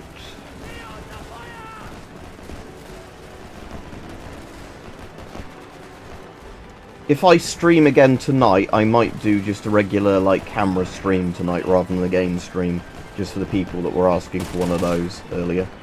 Right, those ones are dead. He's not dead. No, I'm dead now. I am tot. I've been exterminated. Oh, a 109.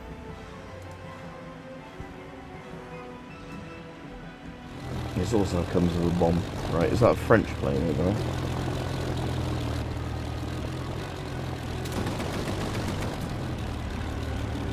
Right, AP shells, so I don't really need those against the planes. The AP shell will be any ground armour that clogs out.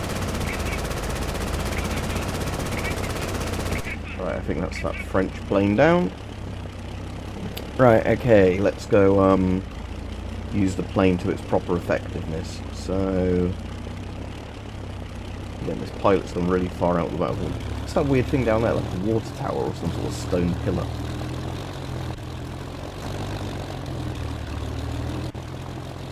That's a strange looking thing. I have no clue what that's meant to be. Right, okay, so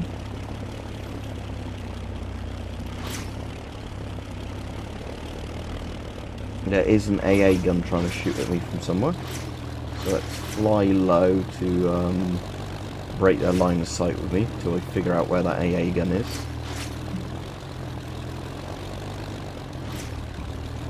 Yeah, I'm just going to drop that there and then go to the resupply point and try and come in again on that AA and figure out where it actually is.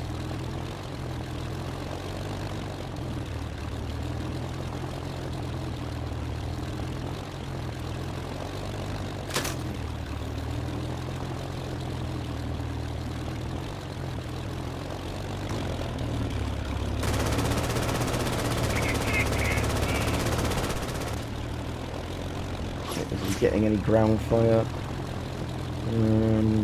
Might have been one in between those group of houses on like the left side, like around here somewhere. Oh. And that might have not gone anywhere near where I wanted to bomb, but I might actually get a load of altitude then see if I can dive on something like that. Right, let's switch to the armour-piercing shells when we dive on the AA gun. Let's get a load of altitude and then come back down. So, there's also an enemy plane over there that is trying to come head-on with me. So I'm going to need to deal with him first. Right, let's defrottle, let him come back round.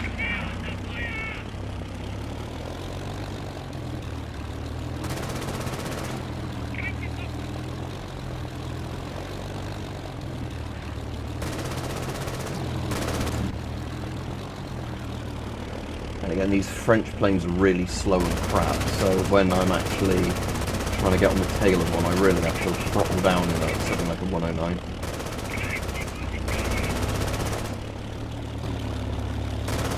Now he's got a bit of a speed advantage. Right, let's try and catch back up with him.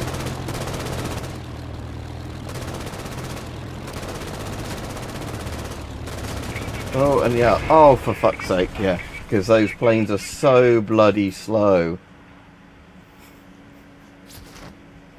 Whoops. And yeah, I'm well off the map here, look. so I'm just going to have to respawn myself as soon as I land.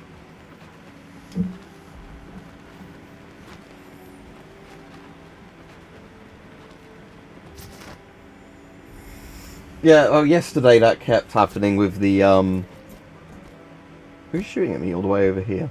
Somebody's shooting at me. What? I have no idea who's fucking shooting at me here.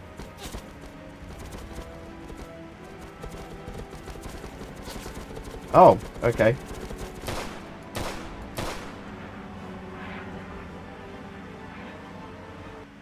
Can I respawn, please? How do I respawn?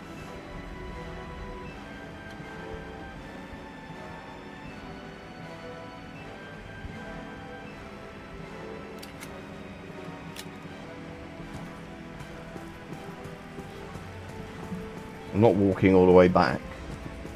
I thought the game normally said you can respawn when, like, you've ejected really far out of combat. Or maybe there's just a respawn button somewhere I'm missing. Let's have a look. Oh, respawn, there we go. 3% out of 4. Okay.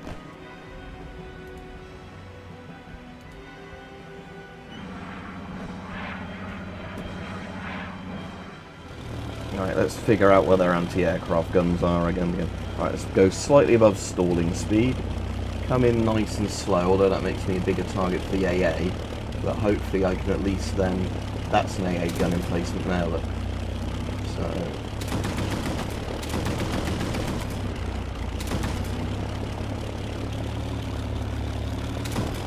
Then we might have multiple... Oh, there's another AA gun there, look.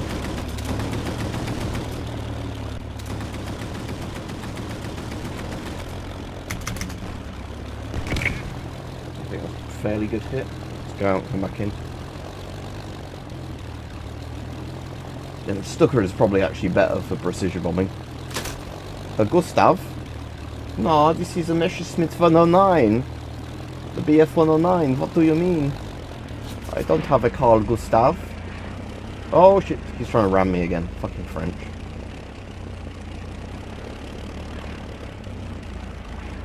I think the French probably have a Bofors gun as well as their AA. Oh, G Gustav.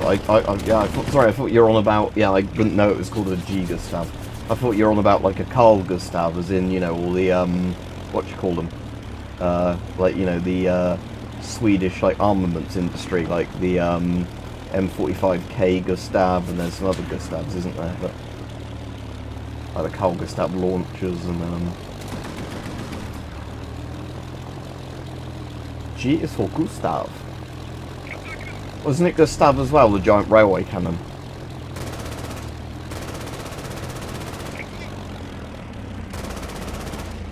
Come back here, you Schwein!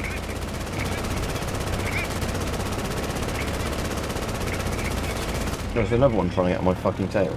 Was that the Stucker, my own Stucker team? Oh no, it's that plane there. I thought it was my own team Stucker then, just strafing me randomly.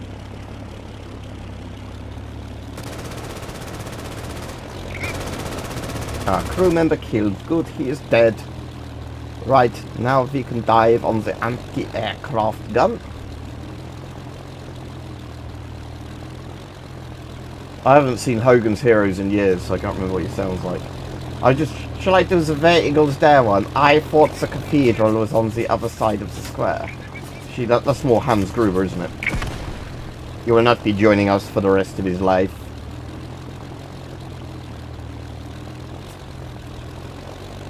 Yeah, and it was a very big target for planes and whatever else. Again, giant guns like that aren't really that practical, are they? There was also the V3, like when there was the V1 and V2. There was the V3, which was like the giant acceleration gun thing, which was, again, completely impractical. A bit like Saddam's space gun thing. It's quite a similar concept. Okay. Let's see who will not be joining us for the rest of their lives. Yippee-ki-yay. Yeah, but the problem with something like that, you can't re-aim it, can you? Once you've destroyed the thing it's pointing at, you can't really turn it around as far as I'm aware. I suppose you could disassemble all the pipes and reassemble it. But I've always found those kind of guns a bit of a stupid idea, because, like, once you've blown up whatever they're initially pointing at, you can't do much else with them.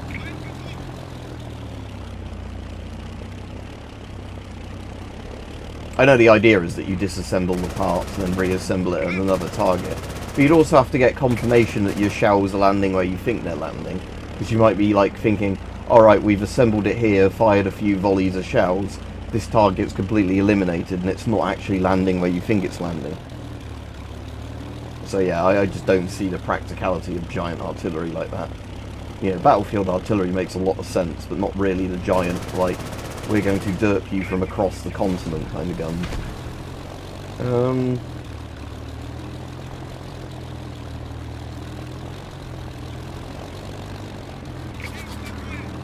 The frogs are trying to get on my rear.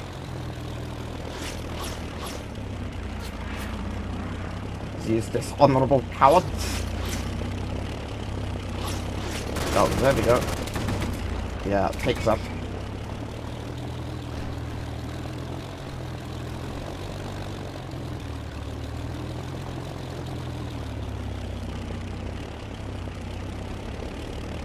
I'd have to reinstall Skyrim and look for some unhinged mods. Because like I said, I'm not a fan of fucking Bethesda games like Skyrim, in all honesty. They're the sort of games I play now and then, but I find Skyrim pretty fucking boring. Like I said, the Oblivion remastered thing I played a lot more of, because Oblivion's a better RPG than Skyrim. I just wish they did Morrowind remastered to the, Yeah, exactly. I get you, there is a psychological warfare thing, but again, terror bombing in the Blitz is a kind of form of psychological warfare, but it did nothing to help Germany, it just cost them planes.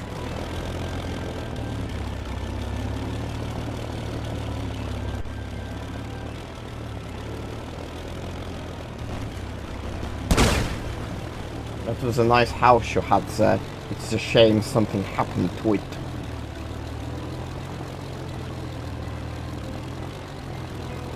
Like I said, in hindsight, that's right.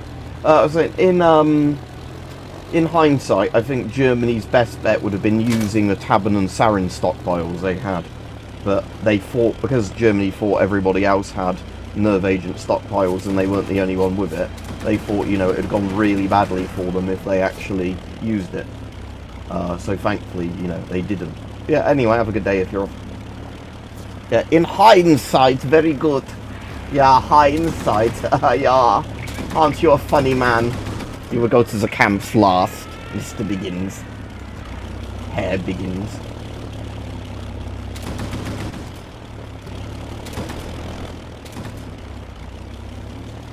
It is no laughing matter. We are very serious people.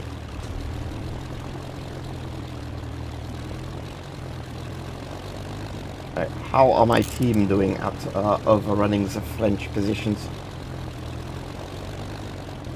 Yeah, exactly, Thomas the tank engine up. But yeah, like I said, it's, the problem with Skyrim is though, is it still crashes a lot because it's fucking Gamebryo. I have to see, again, Kingdom Come Deliverance I might get around to installing soon and playing at some point soon.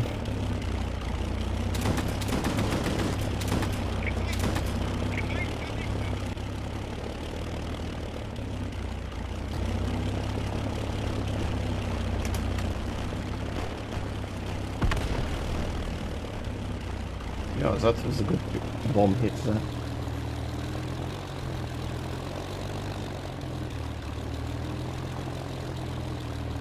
So they've only got 1 point there they still need to take.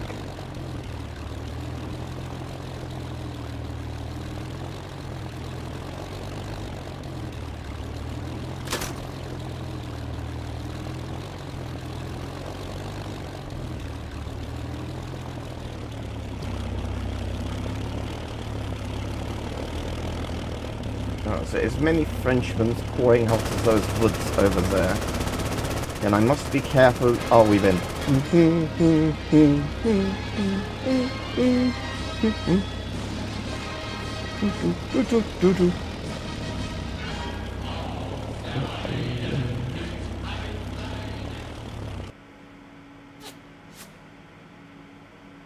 Right, I'll do one more match and then I'll call it a day for this now. And like I said, I might do a stream this evening, but if I do, it will just be a regular camera stream. Because, what was I going to say? Like, obviously I've got other bits I need to get done today. Right, let us play as the Germans again. I do not want to play as Frenchmen. Oh, is that a Panzer III? Oh yeah, nice, it's Panzer III, not a Panzer I. Herr Leutnant, let's push up on them. So my current objective is just to take the town, yeah?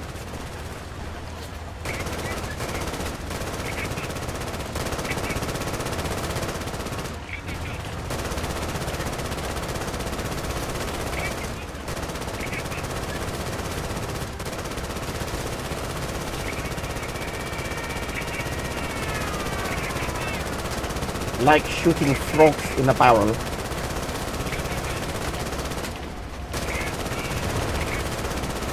I don't think they have any anti-tank weapons. This is wunderbar.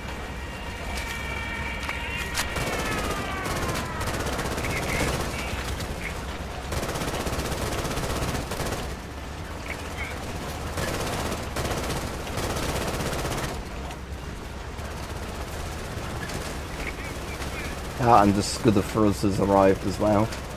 Oh, I didn't need to press the Windows key.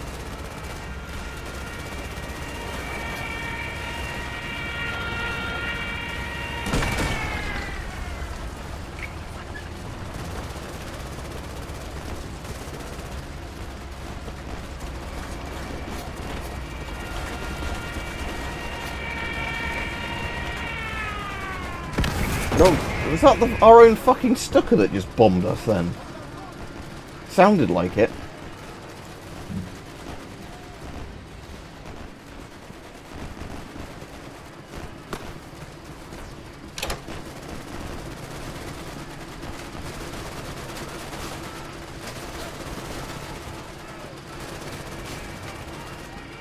I do not trust the Stucker on our team at all. Yeah, his close air support skills aren't great.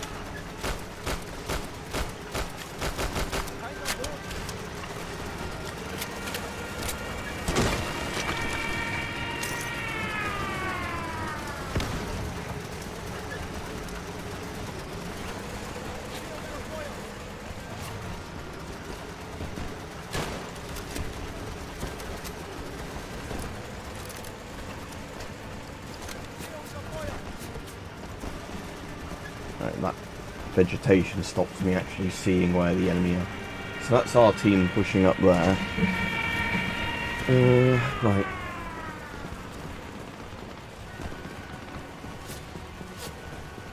Guess we're just literally charging forwards here. Yeah, looking at where the objectives are. I have to go to ground in a minute. I think I just saw like a flak gun or anti-air gun or something. Not flak is anti-air, but you know, AT or AA gun behind one of the buildings over there. Well, see, bye the church. Bye bye then, auf Wiedersehen.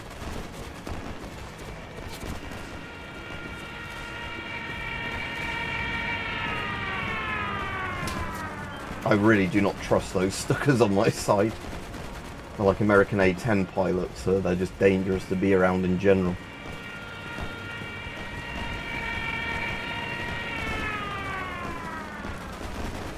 Can I get in a random car?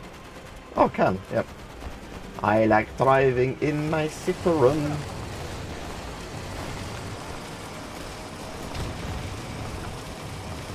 Oh my god, it handles like fucking shit. Oh, it's fucking good at demolishing buildings, look. Oh wow. Alright, let's take out that gun if it's an actual thing that's a threat. Or has it not got anybody on it at the moment?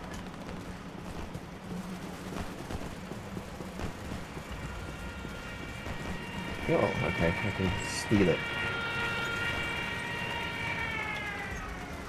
Wait, where are the Frenchmen?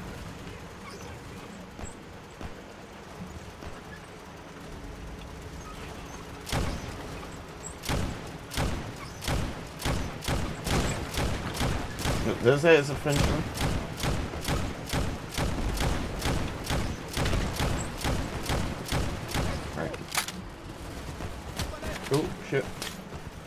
Mein Gott, there is more Frenchmen.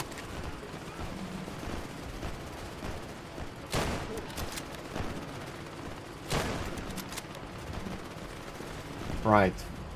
How are we doing? Ah, good. We have pushed up to the next point.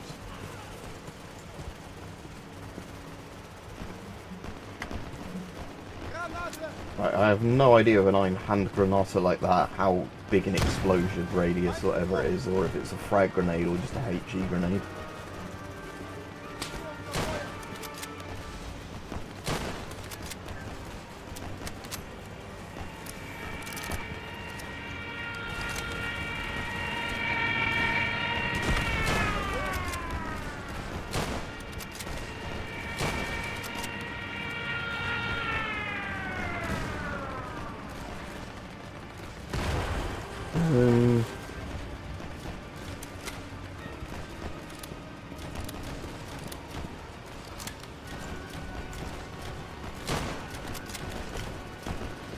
Can probably move up on that first flank now.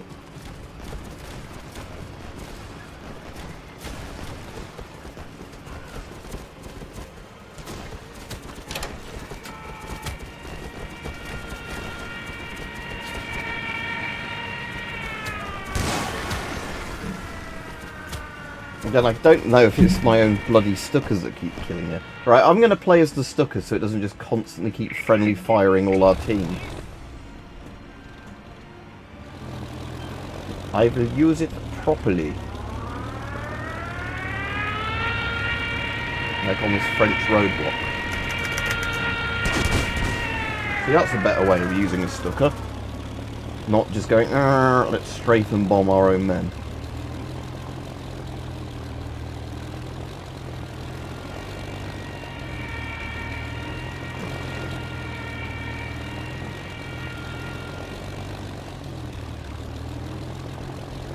Yeah, Kingdom Come Deliverance in terms of RPGs is one of the ones I want to get around to playing.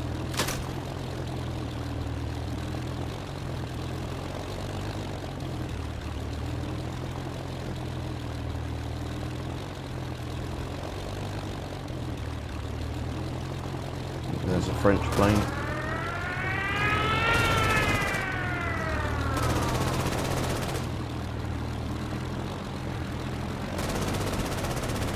So slow I even have to slow my Stucker down to engage that plane properly. Next one down.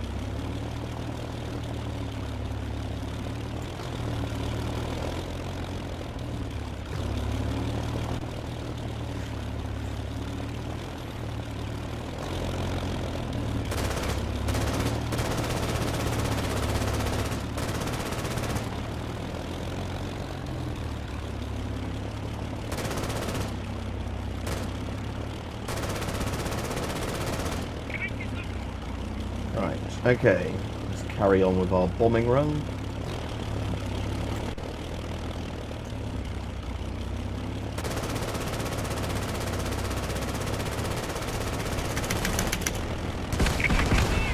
Oh, I came close to hitting that tree then. Gonna get some more bombs. Find another enemy plane over there.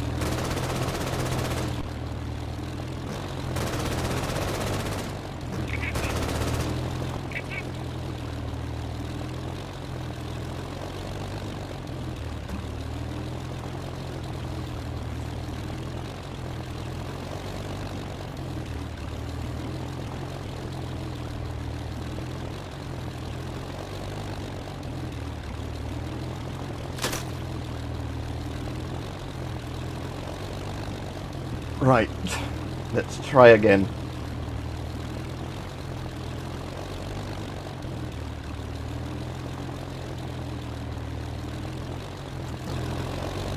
Oh, they actually have an armoured vehicle there now. Let's try and wipe that out. I think I got him. Fuel tank destroyed, all destroyed. Unusual people PM me as I'm playing a game. Because they can never not do it. Again, every time I stream, I think I actually do turn off a lot of these things, yet the apps seem to open themselves when people PM me, which is really annoying.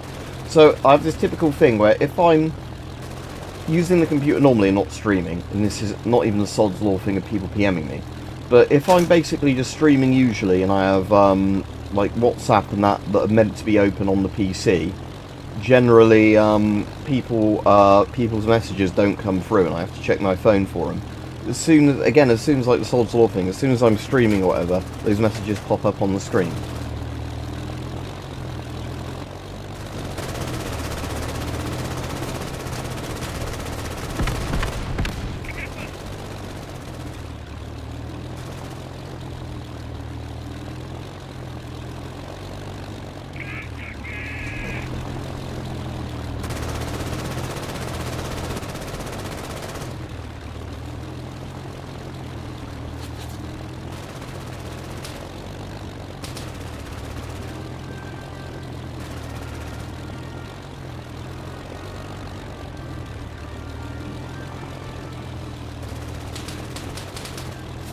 My God, there is a Frenchman trying to kill me.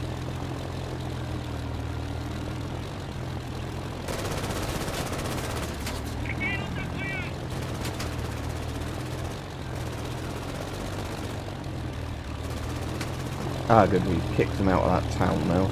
Right, they've got some field guns there I'm going to need to knock out. An AA.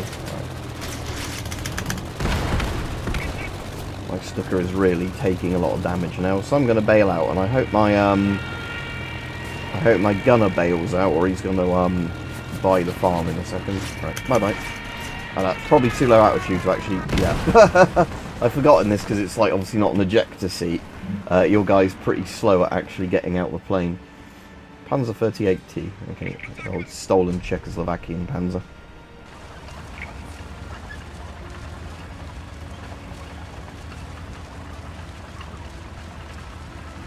Right, Dave. Right, okay, so just need to overrun these points now. I mean, most of that AT guns on that one I dived on should be totally eliminated. But it does say there's something over there still.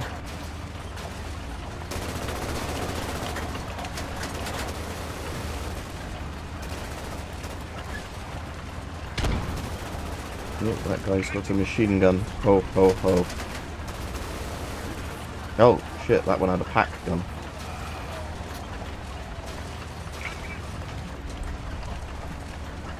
I don't know why a German field gun was overrun by the French, but never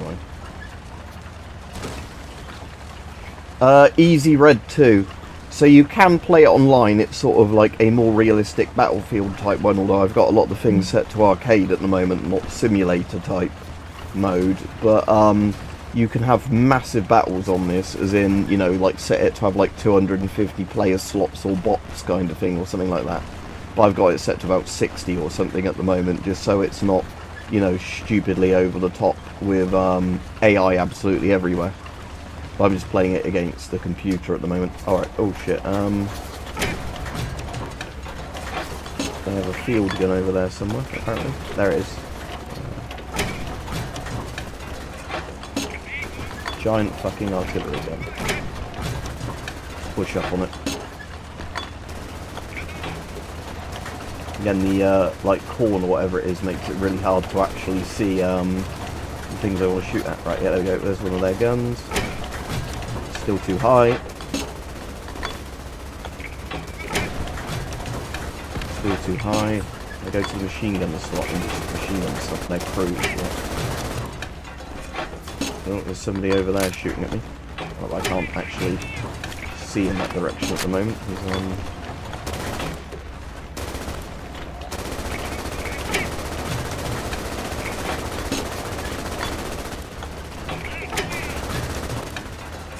Alright, cool, yeah, I don't think it costs very much either, because it was literally made by like 1 or 2 people.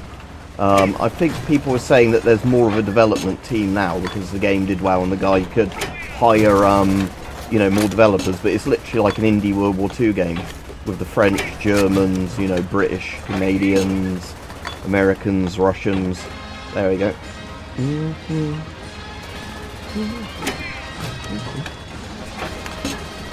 Doo-doo-doo-doo.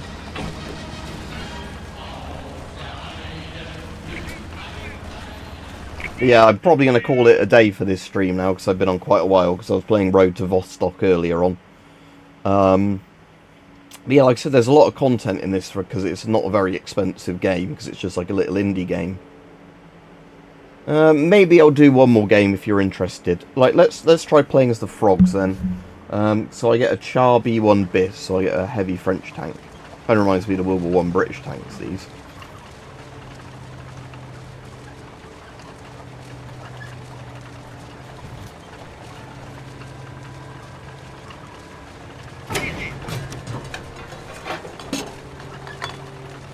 Yeah, but you don't get all of those on one team unless it's like NATO post-war. Because obviously in World War II, everyone's trying to kill each other. Right, okay. So I don't think they've got many defenders dug into here yet. Oh wait, there are some Germans there. Hello!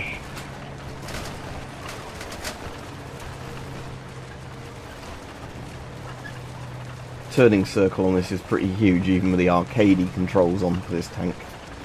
Oh, he struggles to go up a hill as well. Oh no, I don't, no, he can't make it up the hill. Not enough torque to go up a hill, okay. I have to get on a gentler incline to get up there.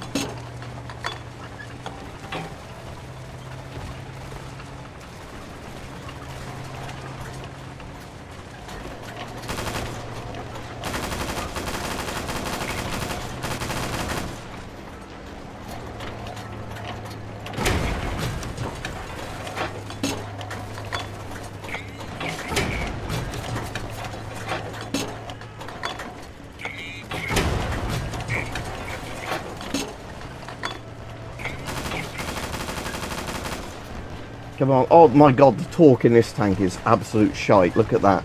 This hill is too much for it to climb up. Okay then. Can we get any traction here? There we go. Okay. But yeah, that shows you just how awful this French tank is at trying to climb a hill. Alright, have we taken this point? Yeah, okay.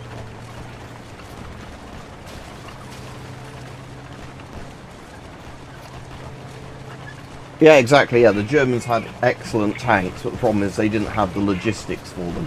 As in, you know, like, not enough spare parts, not enough fuel towards the end of the war and everything. Oh shit, there's a field gun shooting at me over there, and, I'm disabled now, because my tanks are so bloody slow that, oh, so the aim, it just shoots to a bit of the right of my crosshair, okay. Right, there we go, that's their pack knocked out. Right, let's get out this tank, because it's knocked out. But yeah, British artillery was obviously really good. My granddad was using a 25-pounder early in the war, then a 17-pounder later on, because he was Royal Artillery. And yeah, obviously America had just complete dominance of the aircraft.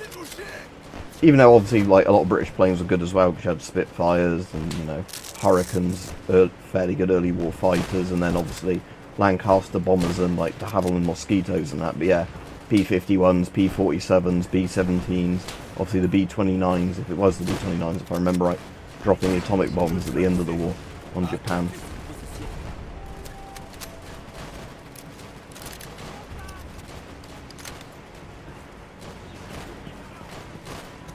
There's still Germans on that field gun. Oh, I think they're going to make a run for it.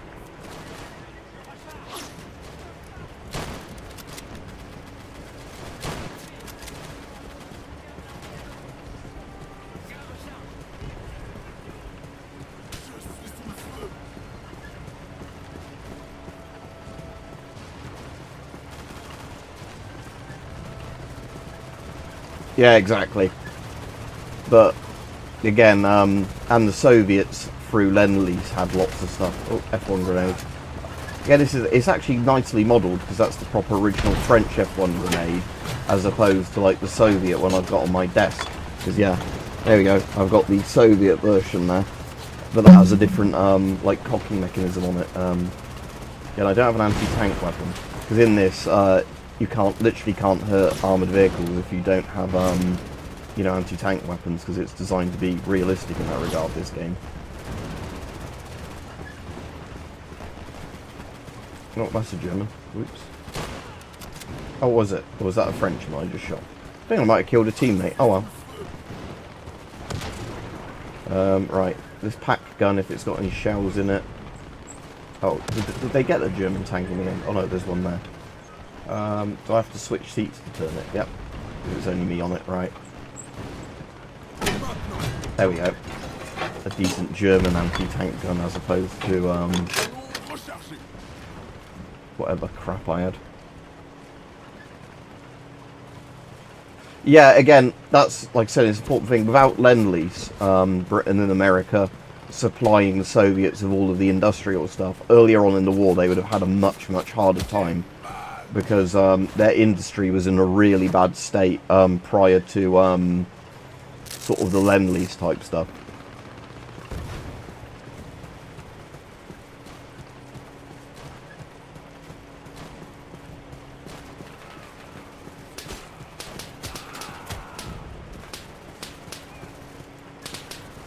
Oh.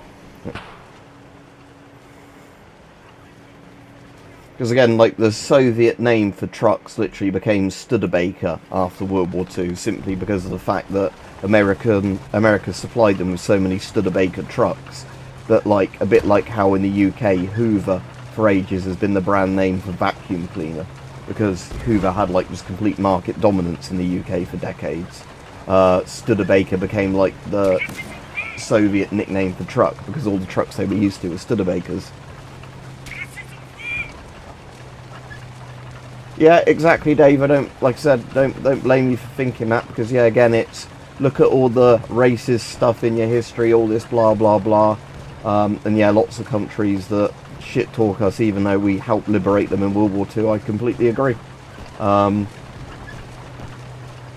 Yeah, it's just a funny way of the world, isn't it? You help somebody and then they shit it back in, spit back in your face with it.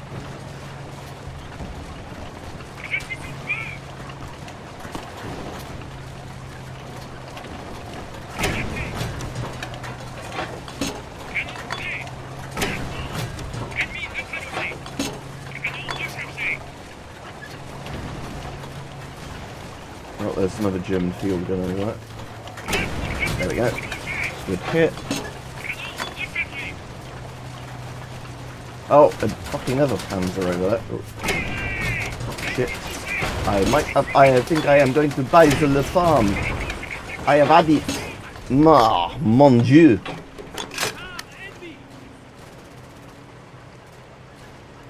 There's Julien Bernard, who is hiding behind his little crippled tonk.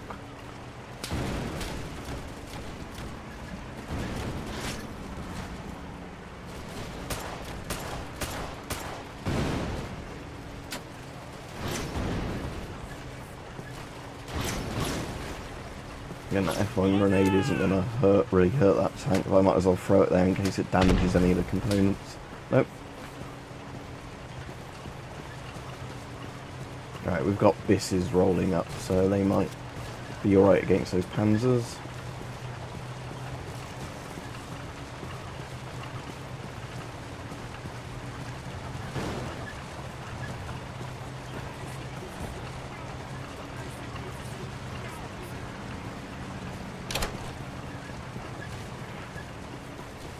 Oh, have they abandoned that tank?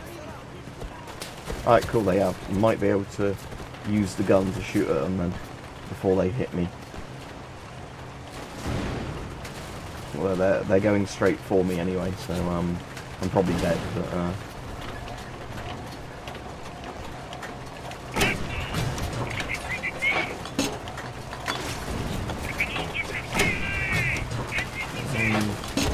try and hit that driver's port again.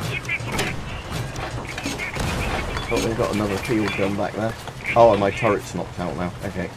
Making the run for it again.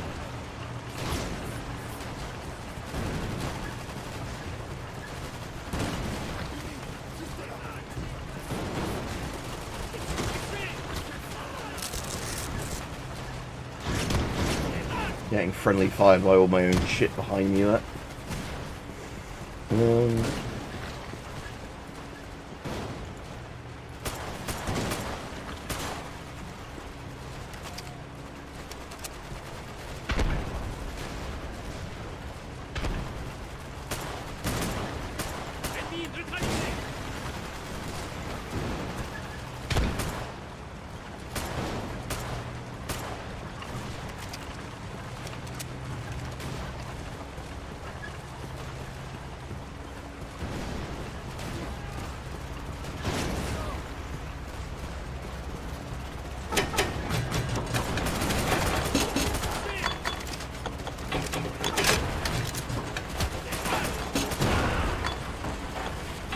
Yeah, it's not a very good little pistol. The 1911's pretty good in this. But yeah, some of the pistols in this are like the really low caliber, you know, like really shit pistols. Oh, this has 20mm AP guns on this plane. Okay. So this might actually... Oh, there's a stuck up. So this might actually be an alright plane for hitting the roof armour on some of those German tanks.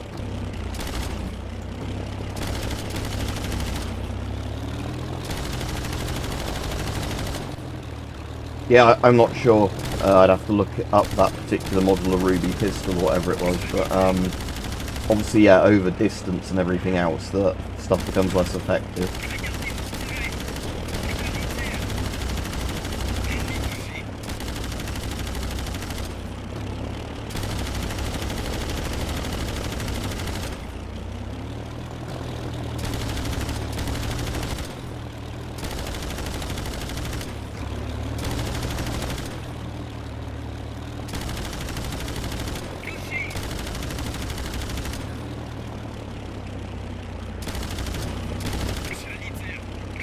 I think that might have been the tail gunner I got, because it looks like he's still going, that stucker. Let me just try the anti-tank gun on here, but taking some shots up the stucker.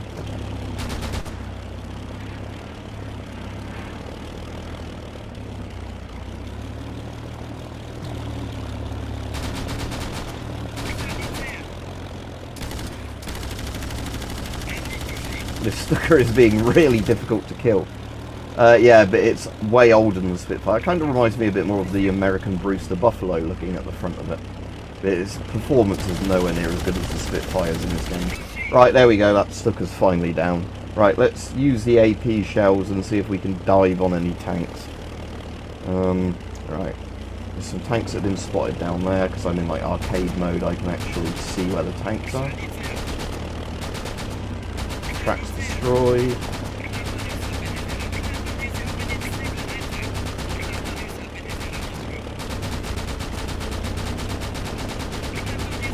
Okay, even that tank's roof armour is pretty good against my... Right, never mind. Let's see if we can go on to the next one, at least knock their tracks out. Right, tracks destroyed. That one's lit up. Cool. Some of those, that worked alright on others it didn't.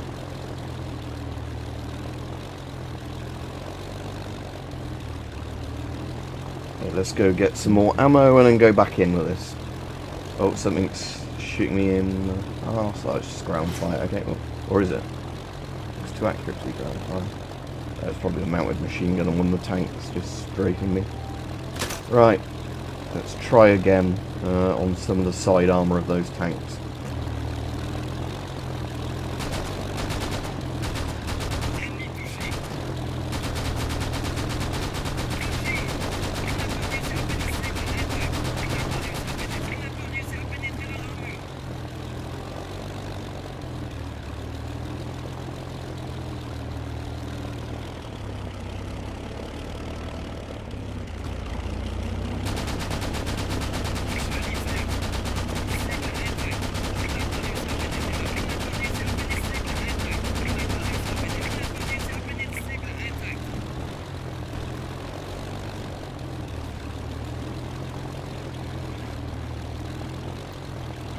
I'm on a 3090, Dave. My 3090 is a fair bit better than the 3060. Who's having to sell on an RTX 3060? But if you mean Nvidia's bringing it back, they're not going to do it for $88. They're still going to charge a few $100s for it, because it's still a fairly competent card to 3060.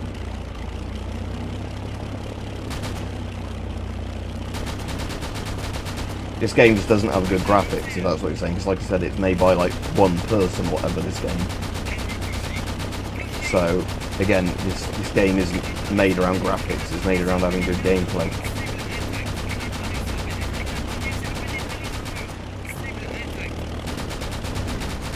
Oh, nice. So there goes that one. Oh, pull up. Yeah, there we go. Alright, yeah, well, somebody was just getting rid of their one and they did it for that price. Was it all fully working for that price? It might have just been somebody desperate to get a bit of money in. But yeah, like I said, I think it is the 3060, isn't it, that Nvidia are bringing back because of just how fucked the market is for GPUs at the moment. A bit like with all the RAM stuff being fucked because they are AI data centers. There's more of a market again for lower tier RAM because it's actually affordable.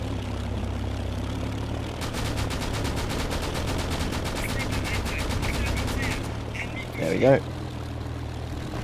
But yeah, I've got a 3090 from when they were relatively new. And again, like I said, I'm not planning on upgrading it while I've still got this PC. Because, like I said, this can't, you know, this can't do, I had an RX 480 and that was a good card. But yeah, the, back in the day, but yeah, like I said, my plan is probably at some point after they're out for a while, if they work alright, getting a Steam machine when I kind of want to upgrade, even though that would be a side grade, but I'm fed up with, like I said, Windows, and Windows 11 is absolute dog shit, and I'm not upgrading to it.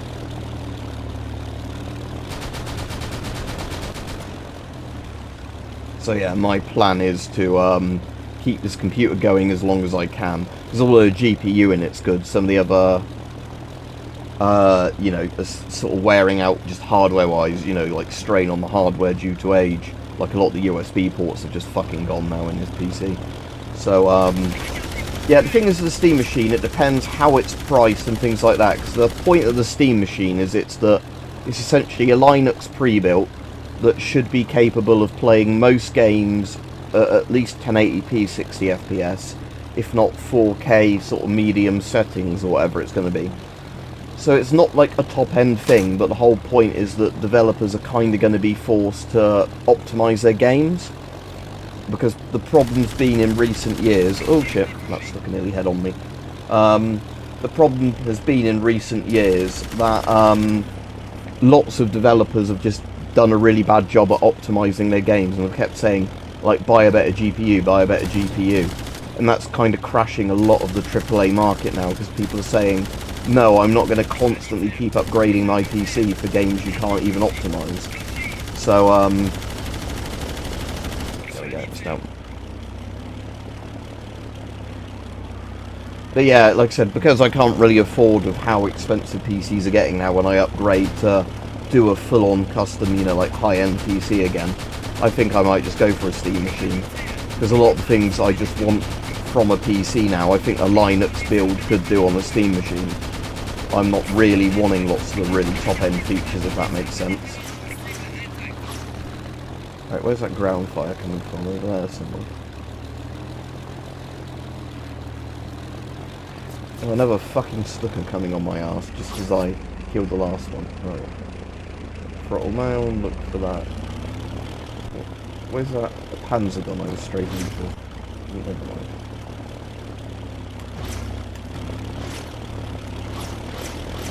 Right, there's one AA gun. Right, that's destroyed. Good. Let's see if I can find the other one in a minute.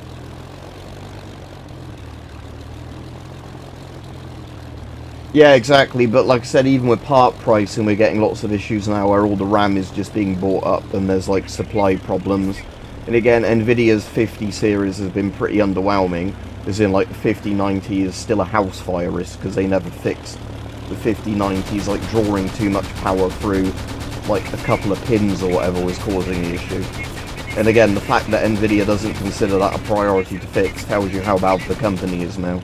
And again, AMD are doing better, and I'm glad that, you know, the Steam machine is going to use kind of mid-tier AMD parts, because, yeah, like I said, the problem is now that, yeah, so many developers are doing the thing of, oh, we can't optimize our games for shit, but just keep buying, like, more and more powerful PCs that cost more and more money to play a game that, you know, should run well for what it is, if that makes sense. Especially, like, with Unreal 5, that's been a massive problem with people like, oh, use more and more, like, AI upscaling, because we just can't, you know, optimize our games. So, yeah, I'm hoping that, you know, the Steam machine does well, and it forces developers to actually try and optimize their game for, like, medium build PCs again.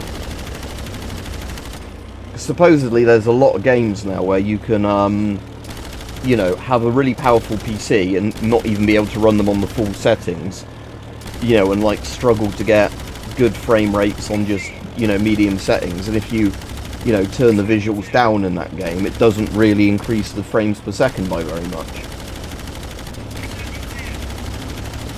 You know, where the developers have literally built the game with just one kind of graphics preset in mind, and now you haven't done anything else. Yeah, modern games are overrated, they're badly optimised. Yeah, I'd mostly agree with you. Again, it's mostly just indie games where all the cool games are at now.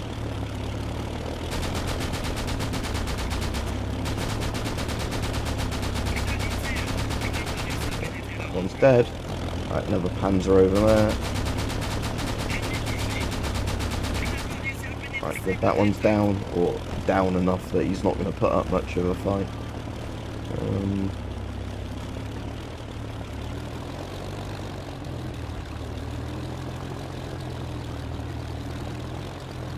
Oh, there's another field gun or tank over there somewhere.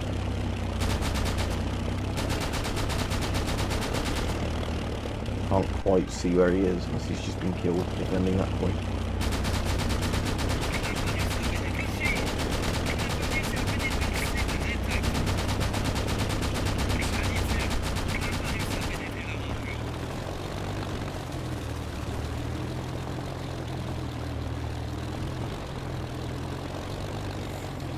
Yeah, exactly. This you can run on quite a low-end PC, because one of my friends was playing this prior to him getting a much newer PC more recently, you know, and was playing it on quite old hardware, and it ran well. Because again, this game is more about the gameplay than it is about visuals or like good sound effects and everything. And yeah, that's the thing, is a lot of the indie games, like again, Schedule 1 has done really, really well, and Schedule 1 doesn't look good at all.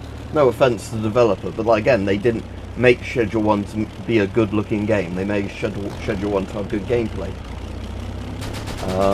And the fact Schedule 1 has outsold lots of, you know, AAA games really says a lot about the industry.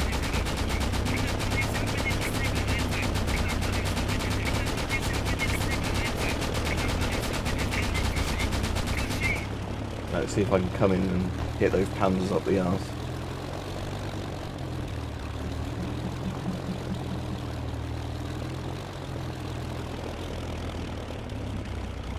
And that's the thing, if I look at the games I've enjoyed playing the most recently, most of them are not AAA games.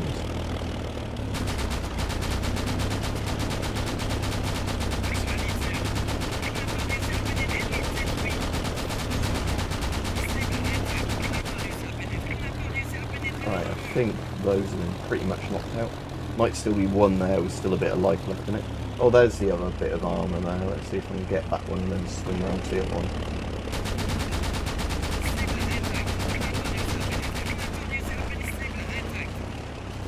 Problem is with these panzers, I have to be at quite a low angle to hit the side armour efficiently.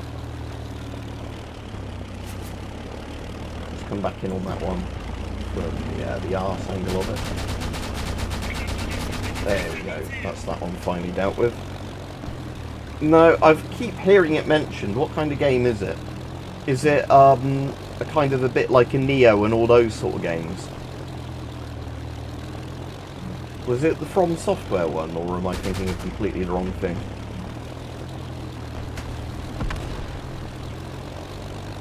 When did it come out? No, I don't think I played it.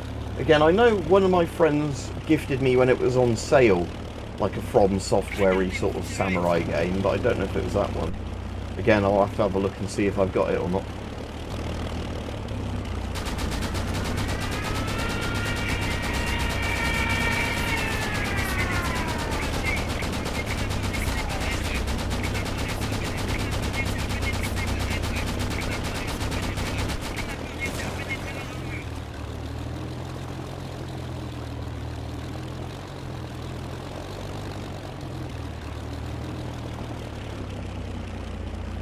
Let's come back in on the back of that one.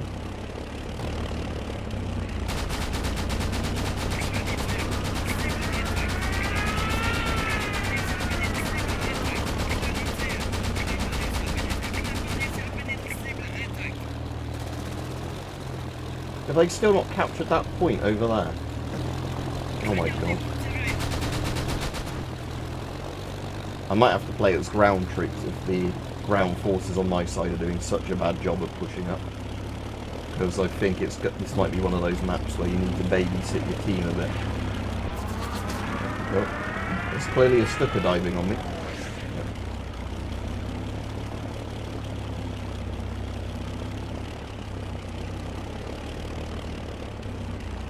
Right, let me check my Steam library. Because I know there was one game that sounds kind of familiar to that might have been in my Steam library, but I don't know if it was that or not. The other game I've got that I haven't got around to playing yet, a lot of people have said is good, is Stellar Blade. Because is that South Korean, I think, and it's one where it has like attractive women in it, and they weren't afraid of doing it because of you know, like a load of games like, oh, we have to have fat, ugly women in our games now because you can't have attractive women in games. That's sexist.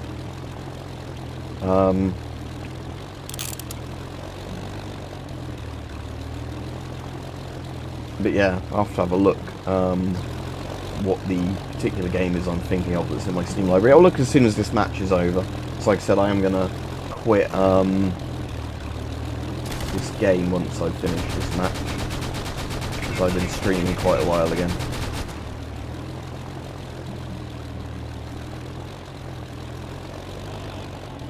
Oh, good. I just realised that weird stone pillar-y looking thing is a windmill, isn't it? With the top of the windmill blown off. That would make perfect sense to what that thing was down there. Yeah, windmill missing the top of the windmill. Yeah.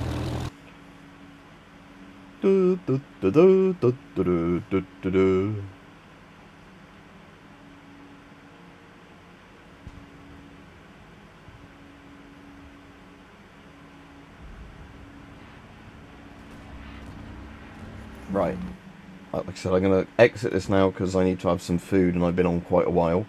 But I will have a look at this Ghost of whatever it is. Tsushima, yeah. Yeah, Red Dead Redemption 2 I've spent well over 1,000 hours in. I can actually tell you how long I've spent in Red Dead Redemption 2, 1 second. So, Red Dead Redemption 2, I have spent 1,218 hours in.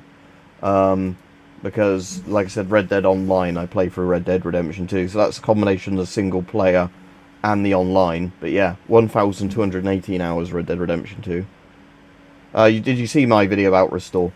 Yeah, like I said, at the moment, like I said, my mind's not made up who I'd be voting for. Would depend who is more likely to win in my local area.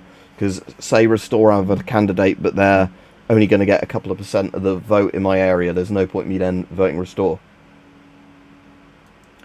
But yeah, bear in mind, I've had Red Dead Redemption 2 since it first came out on PC. And I played it a lot during the lockdown in COVID with friends. So obviously, at that point, there wasn't much else for me to do. You weren't allowed to go outside. You'd essentially get fined and arrested. So yeah, that was one of the few games I played a lot during lockdown. Lockdown. Right, Ghosts of... Right, I don't have Ghosts of Tsushima. What is that from... Let me look at From Software's library. Because I want to see... Can I actually just look up From Software? Yeah. Right, so let's go on From Software. Peggy 16. So I just want to see. So it's not Elden Ring.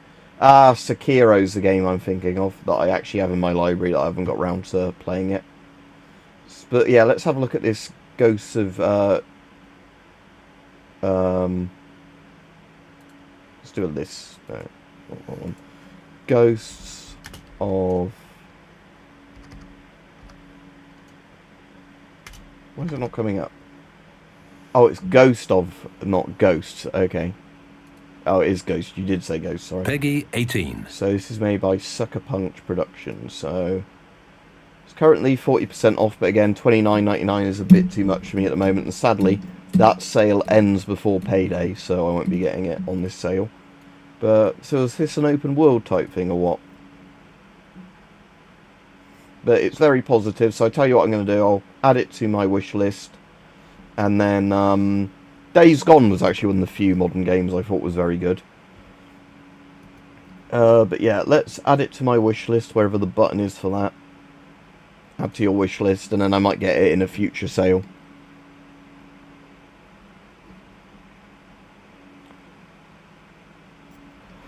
Yeah, the weird thing for me was, because my YouTube videos on gas masks were actually really popular during COVID, I was making some of the best money I've ever made from YouTube. No, I've not played Ark Raiders at all. Ark Raiders is like another Tarkov type game, isn't it? Extraction shooter. So Ark Raiders, online PvP, yeah, no interest to me then. Online PvP game, not interested, is my simple answer to that. But yeah, so the game I was on about earlier, just to show you, that I was saying when we were on a bit about whatever it was called, Incursion Red River, was one of those games I was on about earlier that, like I said, if you kind of like Tarkov type games that want single player, that's alright, or co-op. Ah, that's great news, Dave. Glad to hear that. But yeah, like I was saying, with me, it was a case that I was on furlough, because at the time I at least had a decent employer that didn't abuse the furlough system. So, you know, I was in one of those jobs that you weren't legally allowed to do during COVID, but your employer basically was given money to pay you. And again, the furlough thing did cause lots of economic problems later on, but at least I had an employer that didn't fire me, you know. Because a lot of people I know literally lost their jobs during COVID. So I had furlough wages during COVID, which wasn't as much as my normal pay, but I at least had furlough. And obviously my YouTube, I think 1 month during COVID, my YouTube thing got close to £3,000. But bear in mind, most months on YouTube I get nowhere close to that, not even £1,000. But, and then obviously with the cost of inflation, like I said, all my savings basically now, I'm just having to live very modestly. But, and like I said, quite soon I'm going to start selling off a load of my surplus if I can actually get people to have the money to buy it. Just to get a bit more money back again and clear up a load of space. But, yeah, during COVID, yeah, I was actually doing quite well compared to a lot of people I know. Because I was actually in a niche that people were interested in. But yeah. Ross, your comment hasn't shown up, it just says Everstar. So if you made a previous comment, it's not turned up. Anyway, but like I said, I will be off in a minute. So, let me check if I've got Kingdom Come Deliverance installed. No, I haven't. Right, I will install Kingdom Come Deliverance. So that needs 68 gigs. If I put it on this drive, I've got enough space. Right, I'll just pause it a second so it doesn't derp the stream with using up all the things. Just see what was in the Stronghold patch. Yeah, England is like we said, I think the Labour Party is fucking fitted. Kingdom Come Deliverance is like meant to be quite an in-depth medieval sort of RPG. It's set in Bohemia. During, like, I don't know what, 1300s, 1400s, 1500s, I don't know exactly when. But I know it's, I know it's meant to be, like, a lot of people liked it. Again, Kingdom Come Deliverance 2, a lot of people like more than the first game, but again, I own the first game and I never got around to playing it because I bought it in a Steam sale. So, again, I don't know if I've got any of the DLC for it or not. A Woman's Lot I have in library, but it has mostly negative reviews, okay. Band of Bastards, mostly positive in library. Sir Hans Campon, something that's mixed, but it's in my library. So yeah, it looks like most of the stuff for Kingdom Come Deliverance is in my library, I guess, because I bought like the Game of the Year edition of it or whatever. However, was there a HD texture pack I saw just now? Where was that? I thought I saw... Oh yeah, HD. That's free to play, so I'm going to add that to my library. Because, again, if I'm... You know, I might as well add that, like I said, because... And then I'll pause it again in a minute so it doesn't cut the stream off, even though I'm going off in a minute. But, yeah, I'm guessing that just makes the game a bit bigger, but obviously I want the game with HD textures if, what was I going to say? Yeah, so Kingdom Come Deliverance, looking at the store page for it, it's kind of a bit like a real life The Witcher, if you like. No magic and monsters, but Eastern Europe, sort of Poland, Czechia, isn't it? Czech Republic, Slovakia, sort of Bohemia. Oh, there's a guy with a fucking bill hooky looking glaive type thing there. Howard, so that's pretty cool. Because again, I've got a bill hook. So yeah, like I said, Kingdom Come is meant to be very good, but I've never, like I said, never actually got around to playing it. Because I was very interested in it.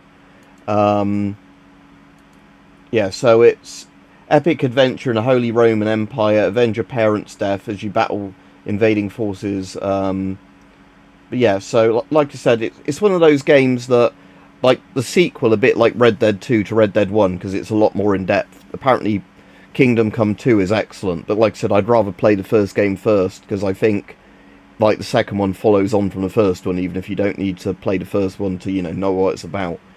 But like I said, I definitely want to actually play the first one, because it does look like a game I'd really like. But like I said, it was just one of those typical things that I think the first time I got it was during a Steam sale for the Game of the Year edition. Then I don't think at the time I had the hard drive or SSD space for the game at the time, because that happens quite a lot when games are on sale, that I might get them but don't currently have enough room, and then I never got round to installing it after that. But now I've got good internet, unlike before. It means I can at least download big games and not really worry about how long they take, and then, uninstalling games once I've finished them, because it's quite fast for me now to reinstall a game. Like quite a lot of the Resident Evils. Again, horror games depends what type they are. I prefer the survival horror ones that actually have a bit more gameplay than just the ones where, they're like stealth games where you have to hide from the monsters. I prefer the ones where you actually shoot the monsters and it's more about inventory and ammo management, like the Resident Evils and that. But depends on the game, really. The new Resident Evil that's coming out in a couple of days, it's probably on the front page, isn't it? The new Resident Evil, is it?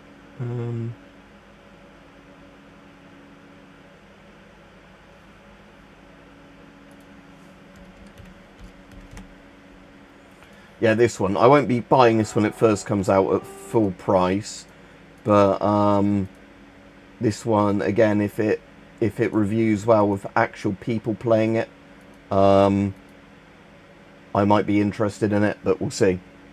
Yeah, Resident Evil 2 Remake is excellent. Alright, cool, Dave. I hope you enjoy it. Like I said, I haven't played Kingdom Come Deliverance yet, but I've heard only good things about it.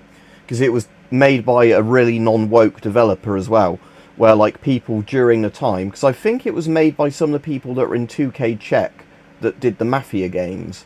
And, like, basically they were going, like, where's going to be all the black people and all that in Bohemia and all that? And he said, fuck off, there weren't black people in Bohemia during that period. And he upset all the libtards, but that was one of the reasons that the game sold well. Because people thought, okay, this is a developer that actually has some integrity. They're not going to bend over for all this SJW bullshit, And again, like I said, I wouldn't have any problem with there being games set in Africa that had black people in and all this. But yeah, in medieval Europe, why the fuck would there be, like, black knights running around? It didn't happen. And yeah, the developer literally told the SJWs to go fuck themselves. And, and that got them a lot of sales, because actual people said, good for you, standing up for, making historically accurate RPG, not some weird fantasy bullshit. So anyway, I'm going to go, because like I said, I'm hungry. I've been streaming quite a while now. Does it tell me in Meld how long I've been streaming? Oh yeah, 2 hours and 45 minutes, so quite a long time. So yeah, I might be on tonight, might not be, depends. Depends if I've got spare time. But yeah, thanks for watching, everybody. I hope you've enjoyed it, and I'll catch you all hopefully fairly soon. Yeah, what? So are you being honest, Oscar? You can be a black female Wehrmacht soldier in COD Vanguard. Black Nazis. Well, again, I know that there bits of the Africa Corps did have black soldiers in, but again, that was... If you ask it very quickly, because I'm just going off, so ask the question, make sure you don't put any words in it that YouTube will hide, because otherwise I won't see your comment, because it will just turn up in the auto-moderation box, even though I'm the channel admin. Quite often I can't see those comments while I'm streaming. And obviously YouTube shadow bans a lot of comments. So, ask away. I'll give you about 30 seconds, and if I don't see your comment by then, I'm going off. But we'll make that the last question, because like I said, otherwise I get stuck just answering questions and never get finished. So I'm waiting. You recently bought a mask here in Poland, and it's a EO14 filter. It's legal, as long as you're not in some weird country that makes gas masks legal or something like that. I personally wouldn't breathe through an EO14 filter. So talking about EO14s, literally right here is the like more modern industrial version of the EO14. Again, ignore the other filters screwed onto the top of it. But this is like a modernised EO14. Again, I need to give this a wipe, because when it got all that coffee went everywhere the other day, that obviously went a bit on this filter, so I need to give this like a wet wipe down. But yeah, EO14s, if they're not the more modern EO14s like this one, personally I wouldn't breathe through them, because I'm pretty sure they had asbestos in them. But it will basically be, yeah, legal in whatever country you're in to take the filter, you know, in your hand luggage or whatever. Just as long as you're not in some weird country where gas masks are totally illegal. GP4U for £35 in Lithuania. Yeah, I'd get it if it's your size and in good condition. Because again, you're not really going to find those at that price in most of the world anymore. Because Soviet masks to Norway. As far as I'm aware, Norway doesn't have any rules on gas masks and that sort of stuff. It's only France, as far as I'm aware, in most of Europe. Yeah, if you open the filter, it's going to lose its efficiency, because it's like breaking the seal on food. Stuff's going to get into it and start eating away at the filter. But again, like I said, that was the last question I was going to answer, because I've been on nearly 3 hours at this point. So, right, have a good day, everybody. Hopefully I will do a stream tomorrow if I don't just do another quick one tonight. But then there'll be a few days where I'm having a break from YouTube. I've got videos pre-made that I've got scheduled to go on. But I am having a few days, you know, just as a break from quite a lot of stuff. I might get some content as well filmed in that period, but I am having a few days where I'm just going to be seeing mates and that, and not doing any YouTube stuff. Right, so other than the videos I've got scheduled, I won't be doing any live streams during that period. I'm just going to be enjoying myself, you know, eating takeaway, that sort of stuff. Right, see you all, have a good day, and I'll